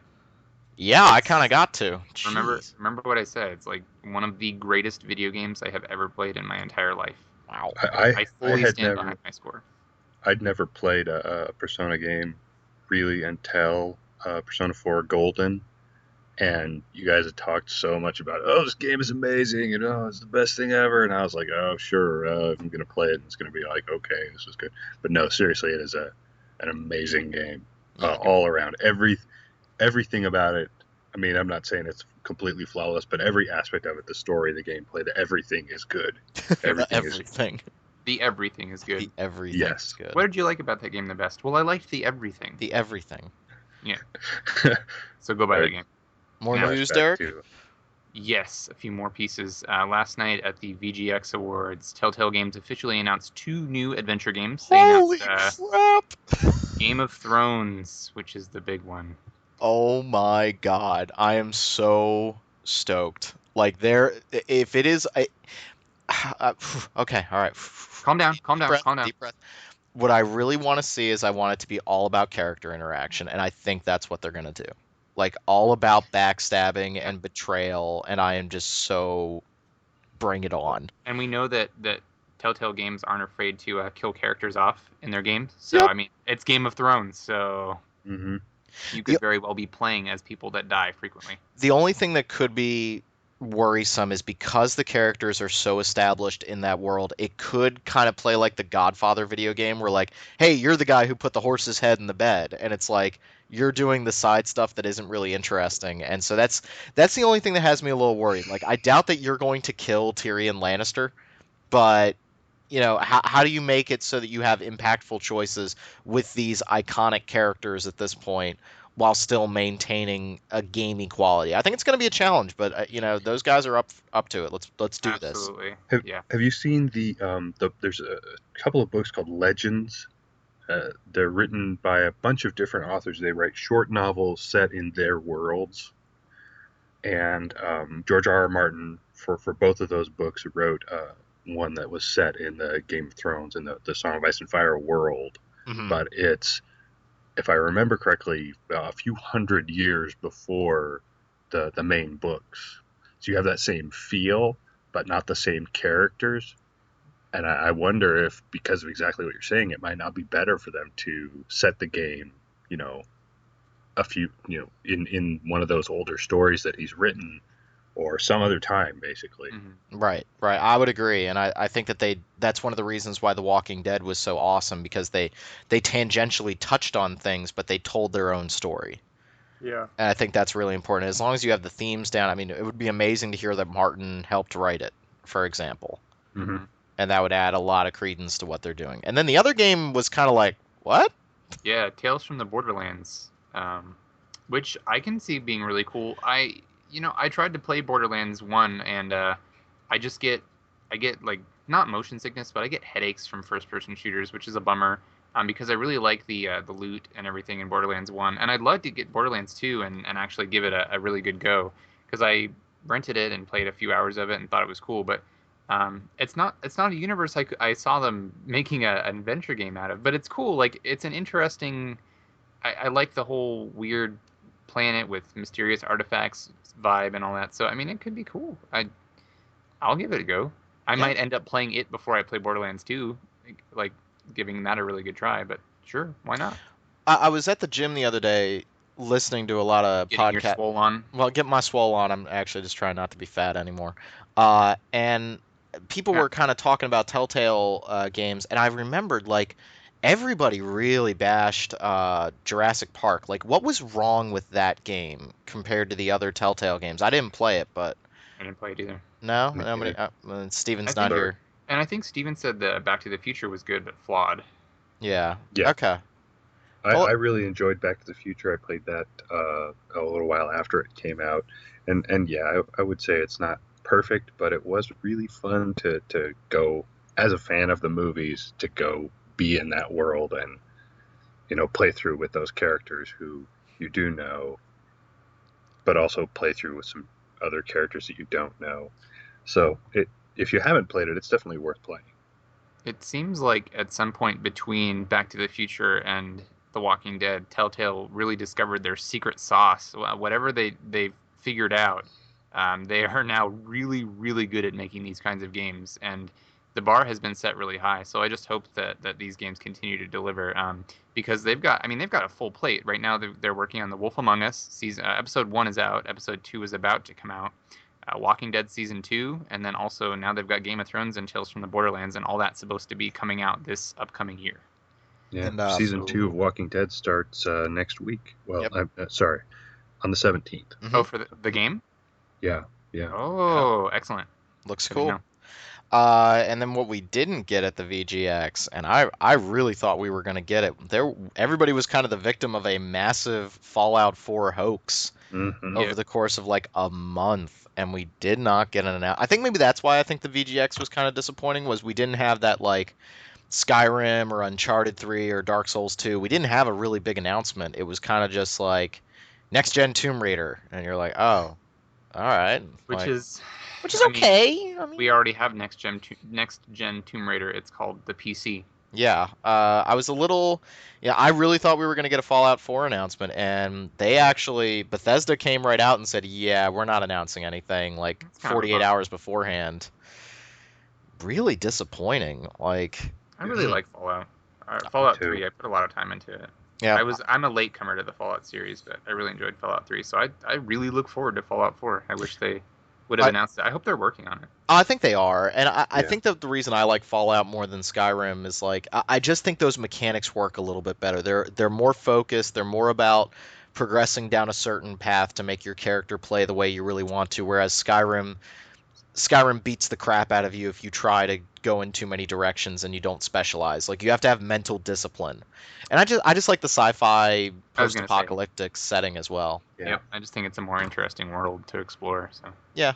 It has problems, but Fallout 3 is still a very playable game, and I really like that. So, I mean, it plays like a traditional RPG in a lot of ways. Although there's never really a reason to shoot at anything other than the head. I really hope that they do something with that in the next one. yeah, Like Well, that was kind of lame.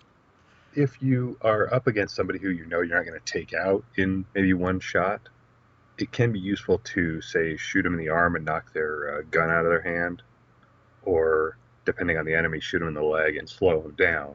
But yeah, Yeah. anybody who you have a reasonable chance of killing in your one round, or within one shot at VATS, there's no reason to do anything but that. hmm Yeah, that always seemed like a game design that it never really came about the way it could. And I hope that they do, like, what if a guy was running at you with a grenade and you could shoot him in the hand and they drop the grenade and it would go off? Mhm. Like, you can put a grenade into people's pants. Why can't you do that in that game? don't know. I don't know. I ask myself that question every day in real life. Just thinking this stuff through. Just thinking this stuff through. Yep. Well, that wraps up news for the day. I just wanted to also remind you guys, our listeners, we did put out a couple of pretty big features earlier this month. We released our RPG Fans Top 20 DS Games feature, which was really fun to put together. It was a complement to the Top 20 PSP RPGs that we did last month, or yeah, it was last month, I think, maybe the month I before. think so. But yeah, so we had a lot of fun making that list, and I'm sure some people disagree with some of those choices, which is fine. That's the point, Not the their internet. opinions. But I think overall in that list of top 20 games, regardless of their placement, you will find nothing but quality RPGs that are worth your time. So Yep. definitely give that a check out. You can find that under the features tab on the top navigation bar on the site, because I think it's already slipped out of our sidebar at this point. Yeah. So you can find that. And then we also did a really cool collaboration with Louder for the Game Music Festival. We interviewed several musicians and posted a few soundtrack reviews related to the content that's being put out, or that was put out rather, during last weekend's festival. So you can find that in the same place. Definitely give it a check out, because we're always working on the music section and trying to expand our coverage and talk to cool new people. So give that a check out as well. hmm I also wanted to give some shout outs. Derek said on the last podcast that if people gave us some reviews on iTunes, we would give some shout outs. So here we go. Sharpest Bread. I thought it was Sharpest Beard at first. Sharpest Bread. Thank you very much for the kind words. I'm always looking forward to the next episode. Thank you, sir. We also have B2345678. Oh man, I love that guy. Awesome. If you're looking for a bi-weekly Dark Souls podcast, look no further. I appreciate that. The show consists of 90% Dark Boys fanboyism, 7% Final Fantasy 13 bashing, and 3% other. In all honesty, That's though, not true. it is a group of guys that know and love their RPGs, and I enjoy it. Appreciate the kind words. Vittorio Vegas, thank you very much for the kind words. One of my favorite podcasts. It's always good to find people who share the taste you do and something you like. Thank you very much. Good podcast from Kay Sunstar. She was kind of mad at me for slamming Nino Kuni, and she was like, "Well, wait a minute, you guys gave it a 90 on the site." Well, we have different opinions, and that's what happens there. And then last one, Andy Master 01, being a longtime listener to the podcast. This was due. Excellent podcast, the best one about RPGs. Oh, thank you so much. Thank you. So if you'd like some more shout outs, always give us reviews. And now I'm just blatantly saying that I will give shout outs now to try to get some more reviews. I mean, whenever we get those reviews, again, we say this, but it helps us become more visible on the site, and it gives all of us the warm fuzzies, Anytime really you guys does. give us any piece of feedback, whether it's a review on iTunes, an email, a post on the forums, we read those. We are human beings who read those things and find joy in them. Yeah, it does make me feel really good. I remember when we first started, I wasn't even sure if anybody was listening. So like the first kind words that we got on iTunes, like I just kind of sat back and was like, "Aw," and it felt really good. And then somebody gave us a 1, and I was really upset. No, I'm just kidding. That person's a bad person. Oh, well, no. People are allowed to have opinions. That's fine. No, they're not. Yeah, they are. Only certain opinions. Only certain opinions. Yes. But and I also did want to say that Mike, our graphic designer, did create some snazzy new album art for us on iTunes for both Random and Rhythm and Count. Yes, he did. So those look very classy. They're very cool for the new year. They definitely do. And as always, thank you for listening to the podcast. Be sure to subscribe to us on iTunes. Send us some kind words, as Derek was saying. I wanted to apologize that it took so long for us to get another episode up. I think we were all playing too much Zelda, and we just got distracted. So Busy. we've all been really busy. Lots of things going on in people's lives, and grad school and college applications and job applications is just always busy around here, but we're going to try to get a little bit better about putting shows out. And thanks again for listening. If you stay tuned right now, we should have an interview with Chris and Tyler, who are working on an upcoming indie game called Darkest Dungeon. So be sure to give that a listen. And thanks again for listening to the show. We'll see you all later.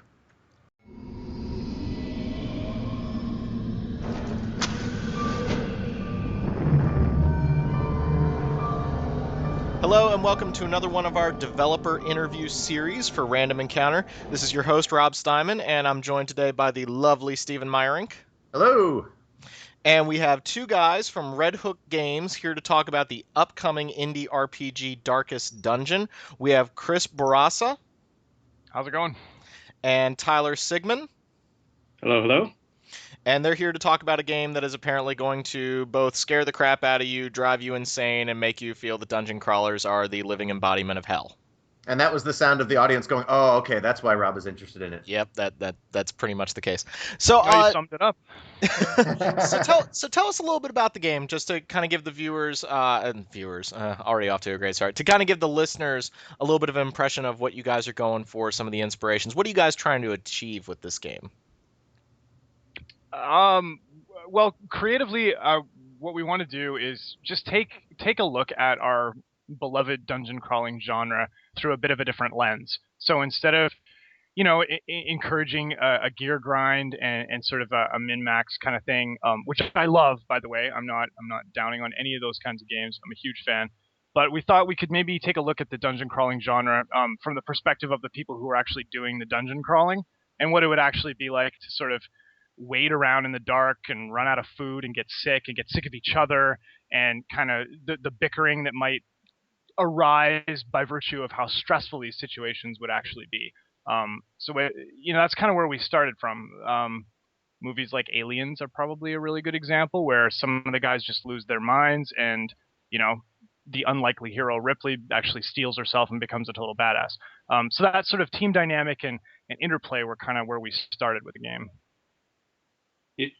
Yeah, I think we both play a lot of games. We love the genre, but as creators, I think you don't just want to be a me too, I think. And Chris came up with this idea that grabbed me right away, which was just, what would it be like for the characters? And so, we found it really easy to just kind of start relating stories from either like your role-playing past or gaming or movies and things like that. And we realized that, no one's like, how awful it really would be just going into endless dungeon after dungeon, and the idea that a character with 1 hit points is going to fight, just as hard as though they had 100. And it's kind of fun to start thinking about, war movies have done this pretty well, where you might have someone who's really good, but they get shell shocked.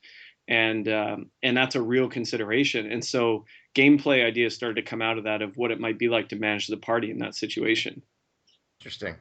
That's I guess that's sort of like, if you think of like the old Baldur's Gate games, where like, obviously this seems like it's on a different scale, but you have like the characters, you make a choice, they don't agree with it, or if like their health gets low, they run away, and you lose control of them. So I guess it's not an extension of that, but it seems like it's in a similar vein, but more elaborate. Yeah, definitely. I think like for me, a big moment was playing, I think it was Ultima 6, and like I would just burst into people's houses and like isometrically rob them blind, and then you had the bard that was with you, and he would always throw these temper tantrums and like run away and pout on the other side of the city. And I hated it, at the time. And looking back, it was such a profound like gaming memory. I sound like such a nerd, but it stuck with me. And that sort of indirect control is something that we're trying to really harness. So your guys in the party are going to get stressed. They're going to get weird with each other. They're going to refuse to eat. They're going to give up hope. They're going to get inspired. They're going to overachieve. So we're trying to capture all that sort of like human drama and kind of gamify it a little bit, It seems like you're trying to kind of embrace the chaos that comes out of being people. Oh, yeah. Yeah. I mean, I think if you look at, there's a certain like, sort of separation when you play a traditional RPG, when you realize that they're just pieces on the chessboard that you're moving around, right? The pawn never complains if you sacrifice it, right? But what if you cared a Better little not. bit more? And games like XCOM have done this really well, where you might actually get attached to a character, and you know that I've got to run somebody up to the door and open it, and there might be an alien on the other side just ready to shoot, but somebody's got to do it. And when you start bringing in the feeling of tangible loss, I think then that can get to be a really interesting moment. Mhm.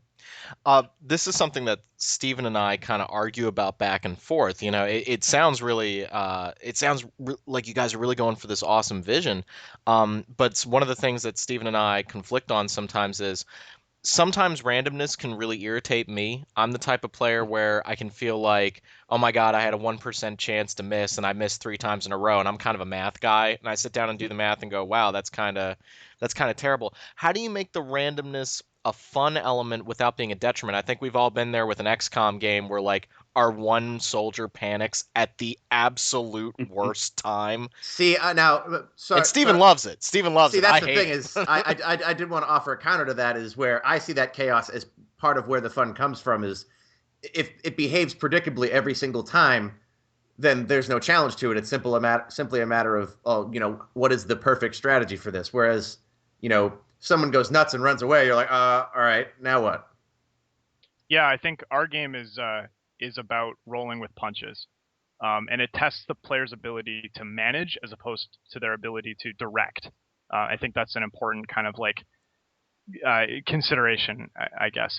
Mhm. Philosophically, and Tyler can really run with this question, but we always said to each other, no matter how bad it gets, there's a back door. So you get bitten by a rabid hound, your guy gets sick, he's running out of health, he's vomiting on everyone, he's stressing everyone out, no one wants to heal him. Now you've got a Death Knight. Like, he's upgraded and he's basically gone through the gateway of death, and now he's extra powerful. So we're trying to make it palatable to sustain a certain amount of unpredictability and chaos by making sure that, philosophically, the game always gives you that sort of just pinpoint light at the end of the tunnel in unexpected ways. Interesting. Yeah, I think part of it is conditioning, and we fully admit that there are players out there that probably won't enjoy Darkest Dungeon. We're definitely not trying to be the appeal to everybody, coddle you through type of thing. And obviously games like Dark Souls have shown that people are kind of up for a challenge as long as they perceive it to be fair. So some of the things we're doing, like, we admit there's a lot of random checks that go on, and like you mentioned, like sometimes like you can tell somebody, hey, there's a 10% chance you're going to miss, and then they miss, and they say, oh, this game's out to get me, or the and I think Sid Meier had a great. We were just talking about this today, I think. Sid right. Meier has talked about some in development of Civilization that way, where they've actually had to skew their random number generator just based on people's perception.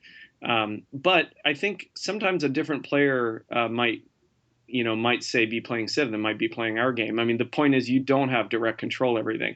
So Chris was kind of alluding to there's a lot of good things that can happen out of bad things. Like one of the ways to make it more palatable, we think, is that really no character is going to be baggage free. Every character is going to develop weird quirks and things that define them, and nobody's going to be pristine. And so you kind of get conditioned out of this idea that some people, like, I know, like, when you play an RPG, you want to make sure I'm always at perfect hit points and nothing's wrong and I got just the right gear and everything's just good. And if I don't, I reload the save game. So one thing we're doing is there is no save game. It saves as you go. So you quickly learn that there's a permanence about your actions, and that's. But the other thing is you are in control of some of the risks that you take. So risk reward is a big thing. But let's say you're in a situation, you realize, oh, this battle's going against me, and I may lose the whole party or one of my favorite characters or whatever. There's always a little bit of choice on you of how far do you push it. Maybe you could run away. Maybe you could run out of the whole dungeon and abandon this quest, or that sorts of things. So if you keep pushing yourself to a point where, say, you get in a party wipe situation, although there's, for example, a chance that it was just bad luck, most of the time you're going to be able to look back and say, oops, I kind of messed up there, and I probably pushed too far there, and I didn't bring enough food, and even though this guy barked that he was getting scared, I didn't listen and I pushed him forward, and then these bad things happen. So I think it's giving the players some choice over how they get in these situations that helps mitigate it. So if they choose to take the risk. Yeah, everybody has their hands dirty, like Tyler said. Every character is going to have things that are not so great about them. That's part of the game. That's entry level. See that? So once you accept that and you know that nobody's perfect, I think it sets the tone for the game really nicely. So you're like, okay, everything is about rolling with the punches. My party is flawed. My heroes are flawed. They're capable of great stuff, but they're also kind of a little pre-broken. Let's kind of see how this plays out. That strikes me as kind of a more intense version of the random nature of Rogue Legacy, where you'll get a character that sees everything upside down, and you just got to kind of go with it.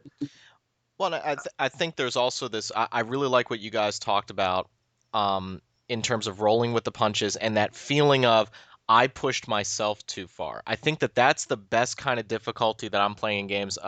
One of the games that we actually talked about earlier on this episode was State of Decay, which is a game that you can really screw yourself up, and it always comes back to, oh, I put myself out there. I was the one who didn't prepare, who didn't get enough health, who spent too much time. Yeah, we were joking about Dark Souls before we started recording, and yeah, I broke a controller playing Dark Souls, but it was my fault, and it was my fault that I broke the controller too, admittedly. But like the timing was not faulty and workmanship. No, it certainly wasn't Sony's fault. But the timing is so elegant in that game that the combat I found to just be so incredibly tight that when you push it, the minute you press the button that you tried to get in one too many attacks and that you're about to eat it.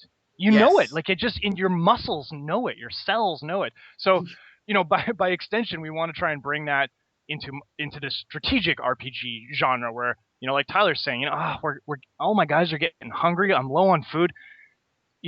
Hell with it. It's just one more room. What's the problem? And then that room is your demise. But it was your decision as a leader and manager of this group. Yeah, and you're kind of weighing that against, you can be Mr. Frady Cat and Mr. Careful the whole time too. Like some players are more conserved by nature, and that's okay too. But you might be sacrificing the rate at which you progress. Like if you take some more risks, we've got some cool mechanics in the game, like for example, dealing with light and dark, which Chris can talk about.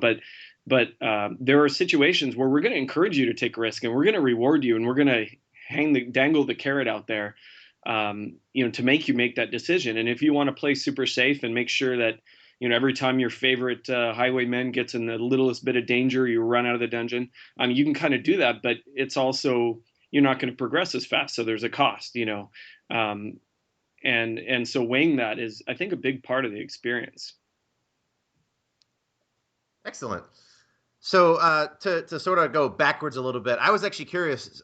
So do you guys know each other? Like, how did the project get started? Like, are you guys friends in real life that you met and then wanted to work on a project, and then like did the team get bigger from there, or what are you working with exactly? Well, Tyler and I worked together back at a company called Backbone. We worked on a couple of projects there together and kind of got along, and then hung out outside of work and always sort of talked about doing something together. But didn't Backbone do the Phantasy Star port for Game Boy Advance? They very well may have. They did a lot of like, we were with the Vancouver office, which previous to Backbone was called Digital Eclipse, and they've done a lot of GBAs, also a lot of ports. Yes, tons of information. Yeah. And then as a company, there's also an Emeryville, California office, and they did a lot of stuff too. But we met there and then became friends, and have kind of, we're friends in the industry, but we're friends also, and we've been at all these different, like friends for realsies. Yeah, friends for realsies. Friends for. Although Darkest Dungeon, I'm sure may, we'll probably hate each other by the end, but so far so good. But that's fair. But we trade our friendship for a game. I think that's. Yeah. I mean, we took the risk. We could have backed out of the room, but in we go, and the friendship's the casualty. Yeah, I'd be willing to trade Rob if it got me a good game. No offense, Rob. There you go. Burn in hell, Steven. But the friendship, the interesting thing is, like, we've done all these other things in the industry. Because, I mean, I think when we left Backbone was like 2006 or 7. We both left within a week of each other for completely different reasons. And, we're always, talking about games and talking about our various adventures in the industry. And we dabbled in a couple other projects on the side that we were trying to do together, like a webcomic, some other stuff that never really came out because we're always so busy. And we knew that we felt our talents combined really well aside from the friendship. I mean, Chris is an incredible artist, and I can't even draw that Google of his or that doodle of his face on the Skype right now. um, and we knew that the skills lined up, but also just we saw eye to eye on, I think, a lot of things. So we really wanted to work together. Is that Chris's art style that you guys are using in the game? Yes. Holy crap, dude. Like, it's like this straight out of my nightmares, but still has like this kind of cartoony vibe. Like, I love it. It's Oh, I'm I've glad. never Yeah, seen thanks. anything like it. Is that Yeah, what I made mean, you guys? Is that art design what made you guys decide to go with the kind of side-scrolling perspective, like to sort of really showcase that style of art? Or is that like was that just sort of a decision you made in parallel? they were two different decisions. I mean, the art style is really graphic and dark. Obviously, we wanted this sort of single source. Everybody's coming out of the black. Mike Mignola, Guy Davis kind of vibe. Um, so that was sort of one set of decisions, and then the side-scrolling thing was really because we wanted to try to present the game a little bit differently since we're philosophically taking a different slant on dungeon crawlers. We didn't feel like an ISO perspective really um, lent itself to identifying with your characters if you're looking at the tops of their heads and their bald spots. Well, they're heroes. They wouldn't have bald spots. They have luxurious manes of golden hair. But it's just a little bit easier to kind of get to know the artwork and the characters themselves if you're kind of looking at them. And we just felt it was a bit more of an intimate kind of camera angle, I guess. Interesting. Yeah. Sorry, go ahead. I was just going to say, and we experimented with a lot of ideas through the kind of germination phase of the game, and a lot of ideas across the board, not just about that. And that was one that it was fun to think about things that hadn't been done because again, I think it's easy to fall into a Me Too situation where you say, "Oh, I want to be like Zelda, but just a little bit better." And there's a lot of games that are trying to do that, and with varying degrees of success. And going into such an old genre, people have been playing, computer RPGs since the invention of the computer, practically. So, we definitely wanted to bring in some new things, and I think Chris came up with the idea of the side on it. And after we explored it for a while, we realized that there's some pretty awesome mechanics linked in. But yeah, I know that interestingly enough, I think the art style is completely a different consideration. And it's not even, Chris, I don't know, I wouldn't even say like you don't really have one style, which I think is a really interesting part. You really created a style for this game that, I know just as someone who just likes the look of the art, helps us really stand out and look cool. And it makes it so much easier to get excited about the game looking at it. Yeah, one piece of the artwork that really hooked me was I was just plumbing the site when we first got linked to it, and there's that piece of artwork that's kind of orange and black, and it shows the sort of rundown, looks like a keep or something on top of a hill. That Yeah. This is going to sound silly, but as a kid, I really loved the book Mickey Mouse and the Haunted House, and the Nice. front cover of that book looks really similar to that haunted house. So I saw that and I go, oh man, it gives me this vibe of just like haunted, creepy, plumbing a dungeon for some reason. Random connection, but that was the vibe I got from it. Yeah, that's what we want to do. Like, I want it to feel old, dirty, hand-drawn, imperfect. The HUD is just me drawing, like, boxes around menus. Like, everything should kind of feel like you're looking at, like, an illuminated manuscript, or it's just old, like a woodcut, or, we just want the whole game to feel, like, old and really rooted in that time period that it sort of represents. Rough hewn and Yeah, exactly. Because the game is, I mean, the art style is an extension of the game design, really. So it's hard edges because the gameplay is hard and uncompromising, and it's black everywhere because darkness is a big consideration when you're down in the dungeon. It's a big gameplay consideration. So we wanted to make sure that we had an art style that really spoke to and enhanced our game design choices, as opposed to just something that was slapped on, like, hey, it's anime and fun, check it out, but it's also super dark, So you wanted them tied together. Yeah, exactly. I think that the best games, the ones that I look up to, certainly do that. And so I'm just trying to follow in the footsteps of my favorite, titles. you guys released one screenshot for the game, which that was another thing that I like looked at and went, "This looks awesome." And you were talking about the menu Yeah. design. Um, are the characters randomly generated? I couldn't really get a feel from that screenshot, but it looked like, you have your character classes. Do you get to select at the start of when you start up a game, or is it just random? Like you could end And up with a bunch of like healers instead of actual fighters. or like, with people dying, do you kind of just have to keep hiring more people or something?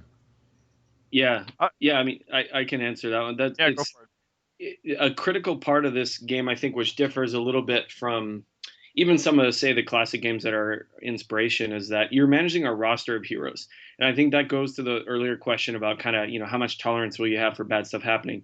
It's a little more analogous to, say, XCOM, where you're going to have your favorite guys, and you're going to have, guys that you're really trying to shepherd through, and you really care about losing, but you're managing a roster. And so your party, you go on a series of smaller quests. Like, each quest is not a giant experience. You go down in a dungeon and you kind of go after the quest goal and get out, and you're putting the party together for each of those quests. And so if you imagine yourself as kind of a squad leader or something, you might be you might realize that, oh shoot, the crusader, my crusader Joe or whatever, is still pretty damn stressed out after the last mission. Some rough stuff went down and he is not ready to go back down. So time to put someone else in his place. And you might have a B crusader that you want to send down, or you might not have another crusader. You might have to send another tank class down, for example. Or, there's a lot of party construction there that people can do interesting things. You'd be like, what happens if we, send a team of bards down?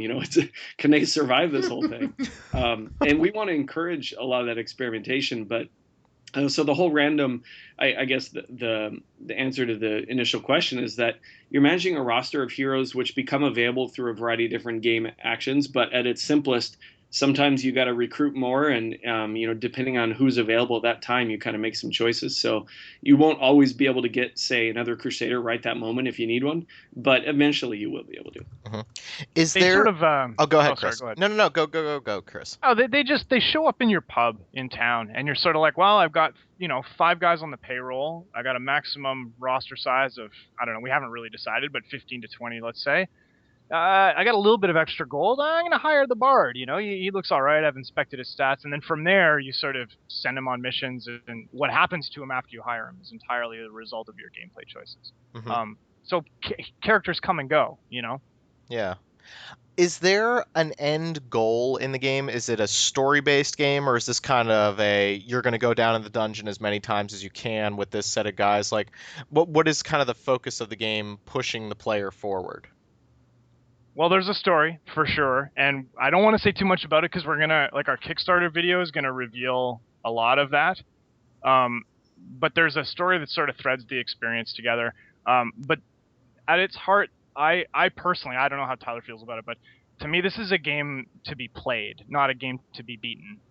To me, the sort of like fun comes out of all the crazy stuff that can happen to these guys, and this is a game that you want to play like New Game Plus, New Game Plus Plus, because we're gonna have a lot of hidden stuff and extra things sort of come to the fore as you make progress. So, that at least is how I see it. I don't know. Yeah, it's like we have a story that creates sort of the overarching goal and ties, I mean, for example, in, bare minimum, like old NetHack type stuff is like, oh, well, you want to ascend, or you want to get the 7 parts or destroy the rod or whatever. So we have a goal that, creates kind of an overarching thing like that with a little more story fluff to it. But it's definitely not, it's not a Last of Us. It's not an Uncharted where you kind of, you go through all these tightly scripted sequences with all these tightly scripted driven story points. It's much more sandboxy with an overall kind of meta goal. And then, like Chris said, let's say you complete that, then you're probably going to want a New Game Plus it. But we're not relying on like all these strict scripted sequences to drive the things. We're building systems that will, like Chris said, make it interesting to play.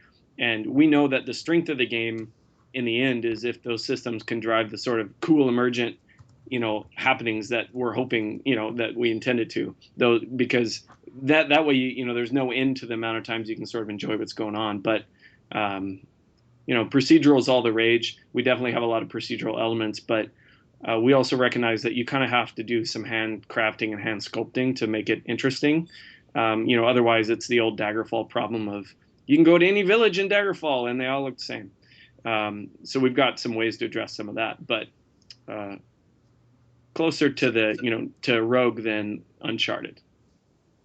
So it sounds more like the impetus is like on the experience, and like the impetus of the whatever's pushing you forward is that you're going to play and build your party and sort of make decisions and play again and keep like experiencing like the content rather than just like, well, I beat the last boss, I'm done.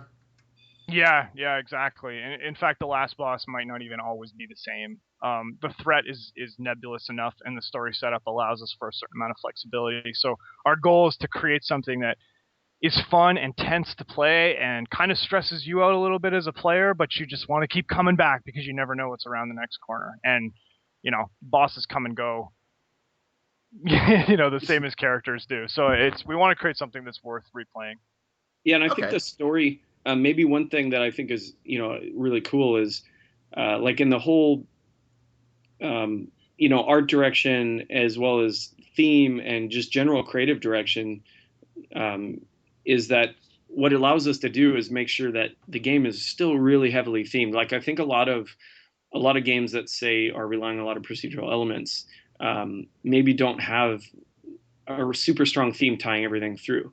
Now games that worked are like FTL and things like that. It's like cool, you're in space and all these things going on. But our complete like unilateral, just all in approach to trying to like, for example, the class we're going to announce on Friday, which we can't talk about or Chris would kill me, but continues to demonstrate that like what allows us to do is just be really truthful to the theme, and that's going to create a lot of interesting feeling, even though say you're not hitting story points every mission, you're not getting a cutscene that tells you pre-scripted sequence or something like that. So It's it an sounds like atmospheric game as opposed Yes, to a thank you. narratively driven game. That's what I'm trying okay. to. And it sounds like what you guys are trying to do is build mechanics that are fun to create interesting experiences rather than here's a scripted sequence.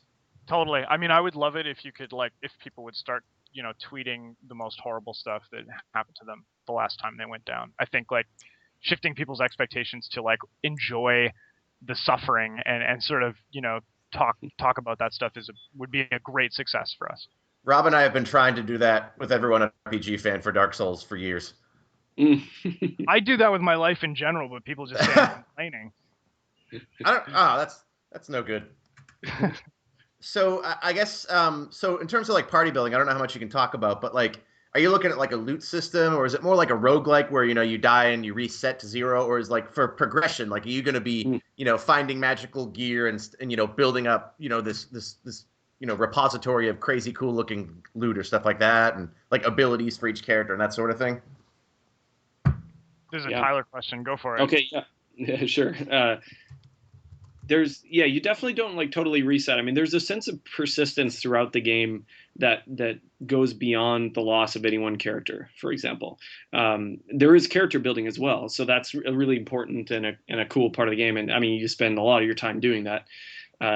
But there's also kind of your overall progression through, I guess, achieving the goal of the game. And that, I mean, basically a lot of characters are going to have to do their best to achieve that goal, some of which will never come back.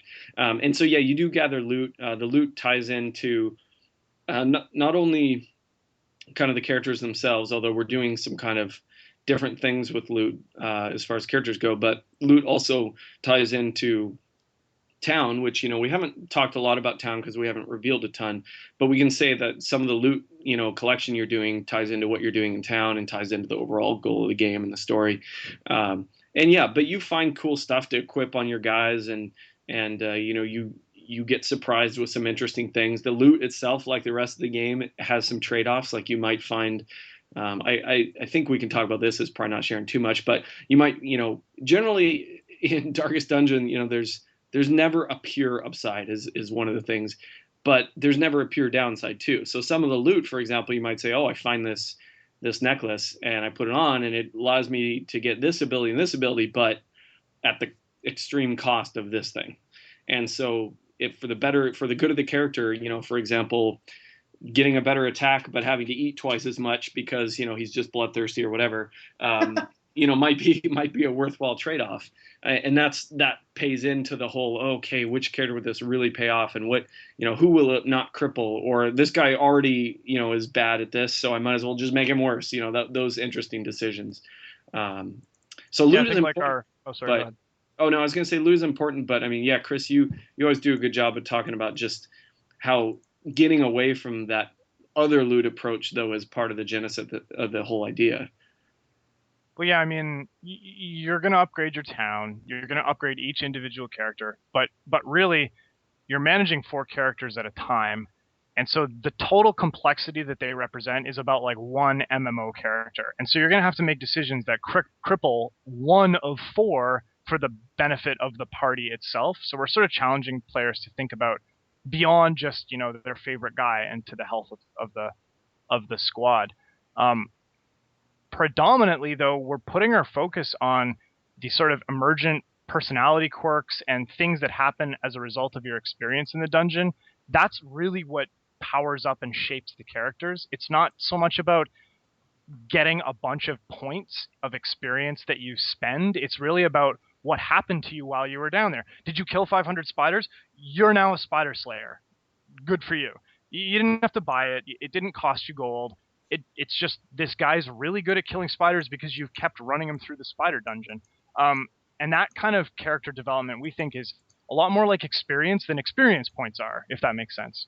So that's kind of how we're trying to approach it, where these are just guys who get better if you use them at certain things and suffer the consequences too. I mean, the same guy who's really good at killing spiders might end up, if you are obsessed with facing him off against spiders, more susceptible to their venom. Who knows? All of this kind of stuff sort of happens, and it's not a function of what gloves you have on, if that makes sense, or like how big your shoulder pads are. Yeah. I mean, one thing we're not doing, I guess, which some people.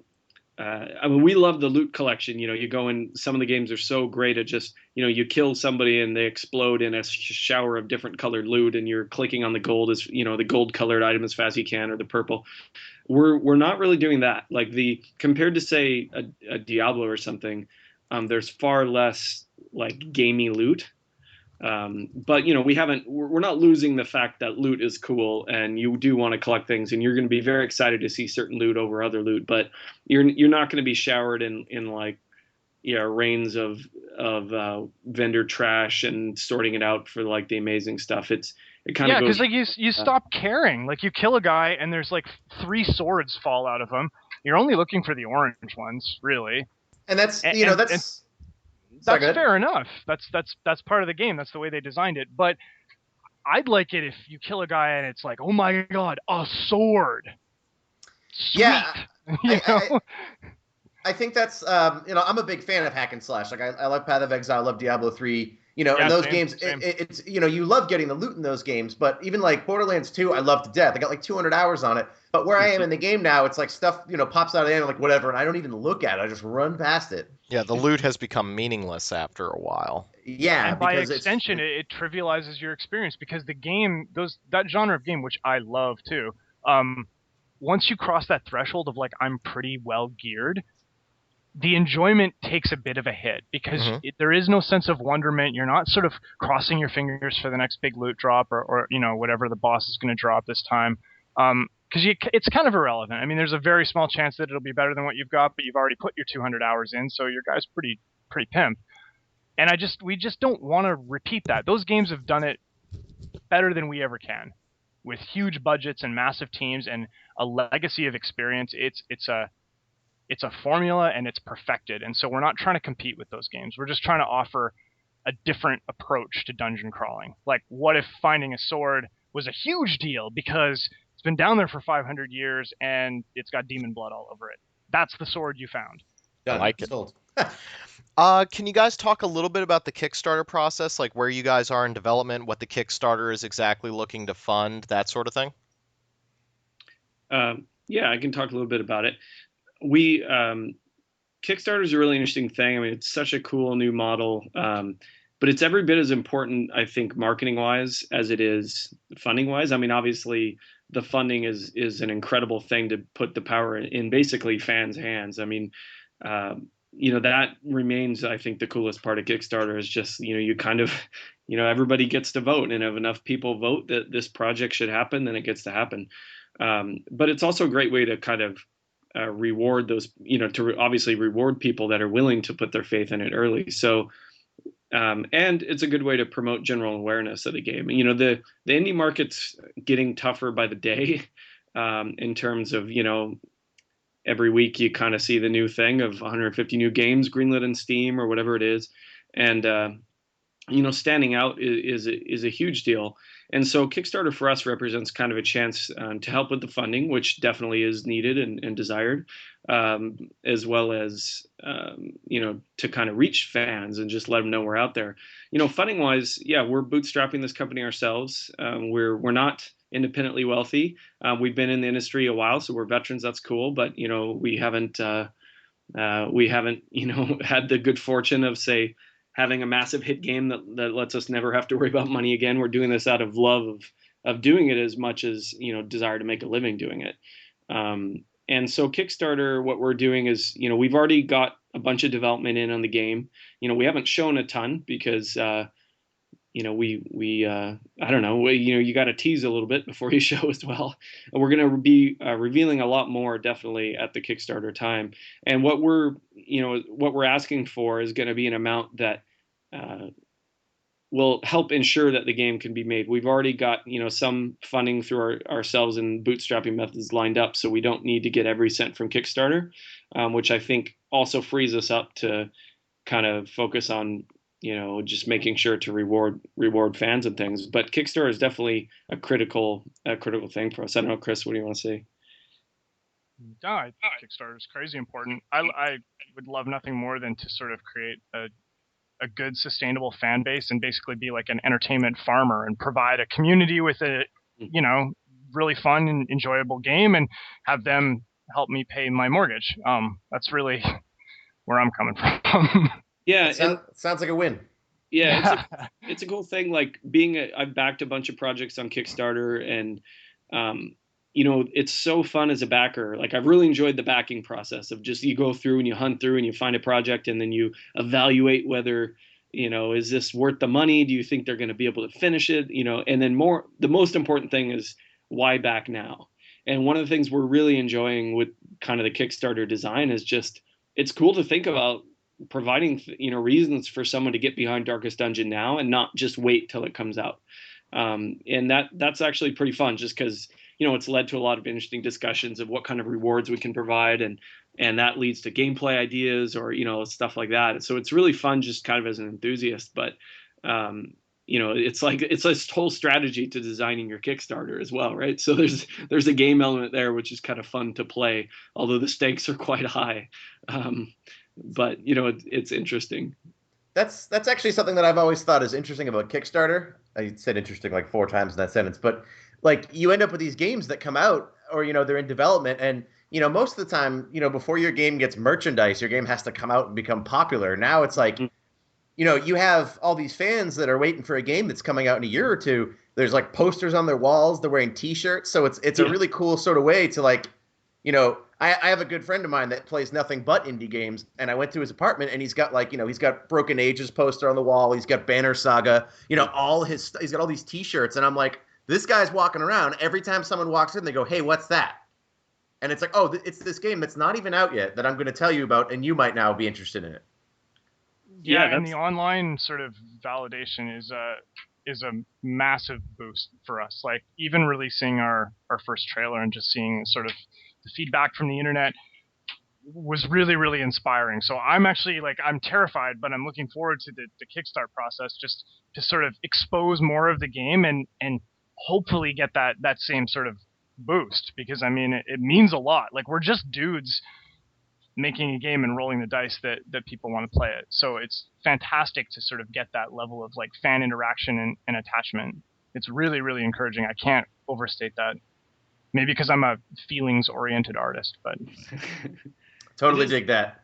It is cool, and it's such a new way. I mean, I love the model because it yeah, it's sort of democratic, but it allows you to interact with fans in ways that you couldn't before. And especially when you start combining that with early access or what other things, but it's kind of a win-win for everybody. Like the guy who's super excited about the game gets to wear the shirt and gets to be kind of in on an early crowd, and then we can provide them with rewards that maybe you can't get if you're late to the party, that kind of thing. It's always tough to balance those because you want to be, I mean, really anyone who eventually buys the game, we want them to love it and feel like it was a purchase well made, no matter whether they made it on the first day of the Kickstarter or, 3 years after the game releases. But so the way we want to do that is definitely reward you for backing early, but not things that are going to say reduce the enjoyment of the game if you didn't have them. It's just, those are things to consider. But I think it's a win for everybody because, yeah, as an enthusiast, it's pretty cool a lot of games are getting made now thanks to Kickstarter and crowdfunding that publishers would have passed on. And I'm not trying to say publishers are bad, all those sorts of things, but there's a lot of things. Market. Yeah, and people don't know. A publisher has to guess what's going to be a hit. When the game is made, and they do their best with market research and things. But it's such an amazing thing to be able to put it out there and just say, hey, if we can get 5,000 people to give $20 each or whatever it is, then that, the people have spoken, and it's a neat time to be in development for that reason. That's honestly, as a player, I mean, I've never, developed anything, but I'm always telling Rob and just telling my friends, this is like the most exciting time I've ever had. I've been playing games since I was like 5. And now I feel like a kid again, when I get on Steam or I go on Kickstarter, it's like when I was, I don't know if you guys remember, but like when you were a kid, you'd go to I'd go to rent a game for Sega Genesis and I'd walk in the store and I wouldn't know what anything was. I'd be like, oh, what is this? The cover art is cool. I shall rent this. And then it, that becomes that game is Phantasy Star 4 for me. It's that amazing. game was Battletoads for me. Oh, exactly. God. Oh God. Until I hit that goddamn. Sorry. It's okay. The speeder level, I was like, oh. I knew as soon as he mentioned anger. As soon as he mentioned Battletoads, I knew we were going to get cursing. I knew it was coming. Battletoads taught a generation of young people how to swear and how to hate. Well, I think to go with Steven's point, and you guys have already touched on it, it's so much easier to buy a game when it's $10, $15, $20 or it's on Steam sale or something. It's a really easy oh, hey, I'll try this. It looks cool and interesting. And maybe it's something that you only play once, but if I bought Don't Starve for $7.49 one time when it was on Steam sale and I play it for a couple of hours and I have a good time, that's great. But when I buy a $60 game and maybe I only play it for 3 or 4 hours and I start going, that was a big investment, and I was waiting on this game for 3 years, and your expectations are through the roof. It's just it's not what you wanted, and yeah, $60-$70 is a lot of money. Take it from someone who's not paying themselves right now. That's a lot of money. Yeah. Well, that's like Rob just he and I both just now played Rogue Legacy, and he loved it. I loved it. You made it your game of the year, didn't you, on the site, Rob? Oh, no, I didn't make it my game of the year. It was my second. A Link Between Worlds is my game of the year. But, you think about that. Rogue Legacy, this game, you paid like 10 something dollars for it, and all of a sudden it's your favorite experience of the year. So that's the kind of excitement that comes out of this is now you pick up this game that, you may have only heard a little bit about, but you're not afraid to buy it because it's not, $60. And then all of a sudden it's your favorite game of the year, so... That's really exciting to me, and that's why I love Kickstarter. I love going on there and looking at the projects I've backed and being like, "Oh man, in 2014, I'm going to get 10 games that I'm crazy excited to try out." Yeah, exactly. I'm pretty sure there's a few games out there that I've paid $60 per hour of entertainment, meaning I bought it and played it once and said, "Oh, this is horrible," and I'm done. And and we recognize those risks are out there with any game. Going back to those days of early renting, I'd rent 2 Nintendo games at a time because you knew at least one of them was going to be terrible, and and at least your evening was salvaged if you could, you had a backup. But I think one of the things we're trying to make sure to do with Kickstarter too is there's obviously risks when people back, and I know when I pledge my money, you kind of want to make sure that they at least deliver, and so we feel like we're trying to offer people the best combination. All of a sudden I sound like a marketer or the business guy here, so I'll stop that in a second. But the game, obviously the game is the price of entry, and that they got to be interested in the game. But we do have enough experience. We've kind of done some other things, including other indie development, that we're going to deliver. We're all in on this personally in terms of both Chris and I like have, we've had the good fortune of working in the industry for a while, and we're both marketable is the way to put it. And so there's an opportunity cost for us to do this. And it's absolutely what we love doing. It's what we want to do. And we're pledging ourselves every day, basically. So, I think we take the whole idea of taking other people's money pretty seriously too. And, so I think it's going to be exciting. We're hoping we're going to do it in February or at least the new year. We think about it daily because it can have such a big effect on the game's development. If it goes amazing, then some of those wish list type features you might want to do now become reality. And let's face it, if it were to tank, it would be pretty depressing. We'd have to look at each other and say, okay, what are we doing wrong here with the game? Has the market spoken? So it's exciting but tense, just like a dungeon run, I guess. How appropriate. So I had two more questions. I don't know if you had any more, Rob, but that I really wanted to ask. One of them, I run the music section at RPG Fan. We review music. We talk about it on the podcast. I love in-game music, and I wanted to ask, I don't know how much you guys can comment on it or how much music is made, but I saw Stuart Chatwood. He's the guy that did Prince of Persia, like all of them. From like the old one all the way up to the most recent ones. Those games have great music. He's a Canadian rock star. He's in the Tea Party, which is a huge band in Canada. When I was in university, I'd have their albums. So you got to be careful when you talk to Americans about the Tea Party. I just shuddered. Not trying to get political, but I was like, what are you talking about? Yeah, yes, they're an actual rock band, Rob. Yeah, they're a rock band, not a Republican offshoot. So I know, poor guy. The name confusion, but yeah, they're the Tea Party, and they're around in the 90s, and they're multi-platinum Canadian. And then Stuart is the bassist.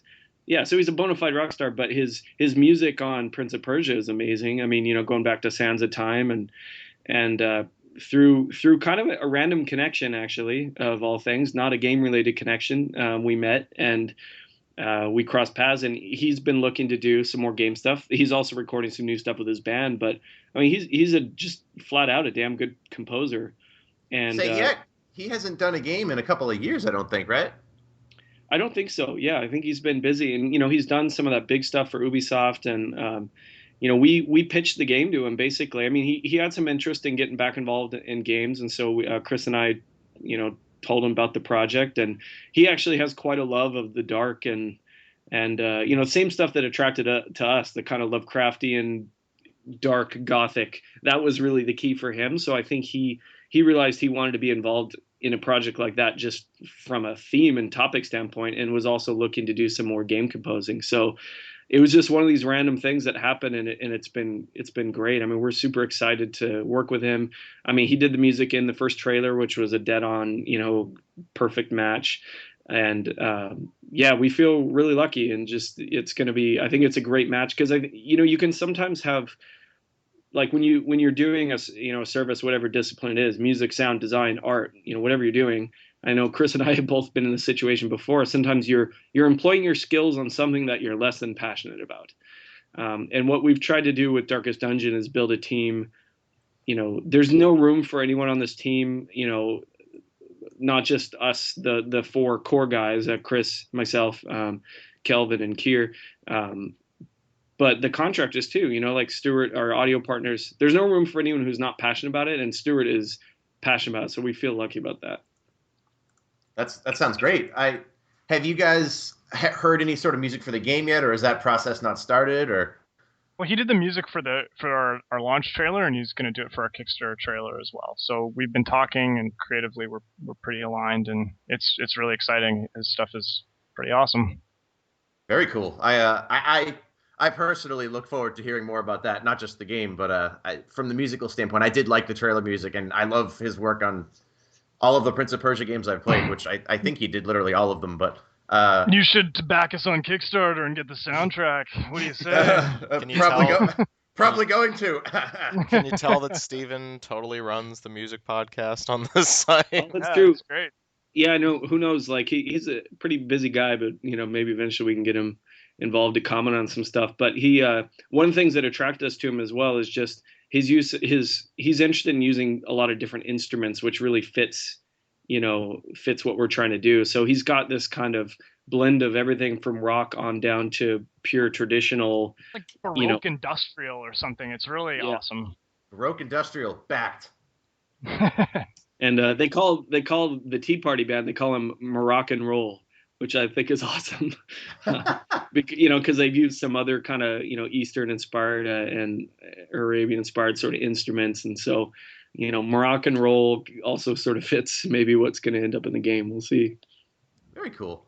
So to totally change gears, I guess this is I thought of this question at the very beginning, but I wanted to wait till the end because it seems sort of encompassing. But so safe in the perfect situation, you guys totally create, you realize your creative vision 100%. It's in the perfect world, it is perfect. It's exactly what you wanted.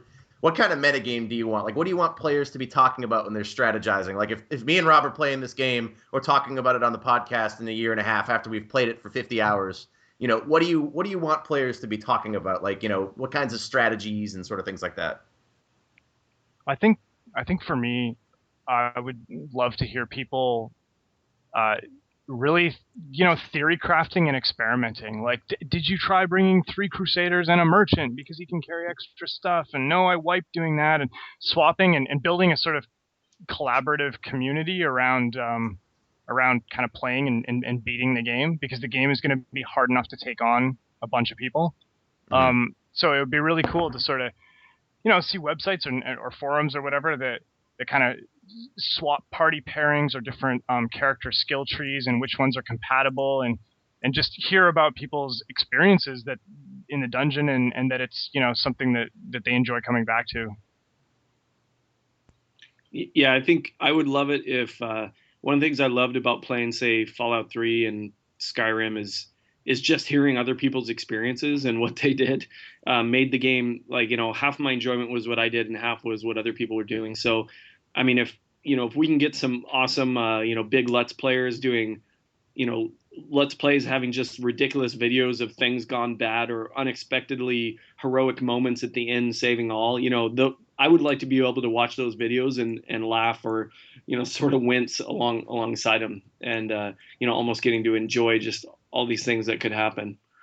Yeah, and since we're talking about this is the absolute perfect world, right? Like, we're in the trust tree. This is pure fantasy. Oh yeah. Okay. I would love it if I could read an interview in 15 years with somebody doing kind of an interesting game or something, and they're like, well, I played Darkest Dungeon. I would love it if our take on the dungeon crawler stuck a little, even in some small way somehow. If we can enrich or broaden people's perceptions of what this sort of classic and well-loved genre can be, that would be, to me, the ultimate success. I mean, that's a pretty lofty aim. But we said it was perfect and all that, so that's where I'm coming from. Yeah, you want your game to matter. You want your game to have made a difference. And to inspire, like, younger artists or game developers, to just go out and try it. I mean, Tyler said it a couple times. We're both, to the exclusion of other well-paying opportunities, we're all in on this because it's a dream of ours, and it would be great to encourage people to do the same. Well, let's think about it optimistically. It doesn't have to be perfect for it to do that.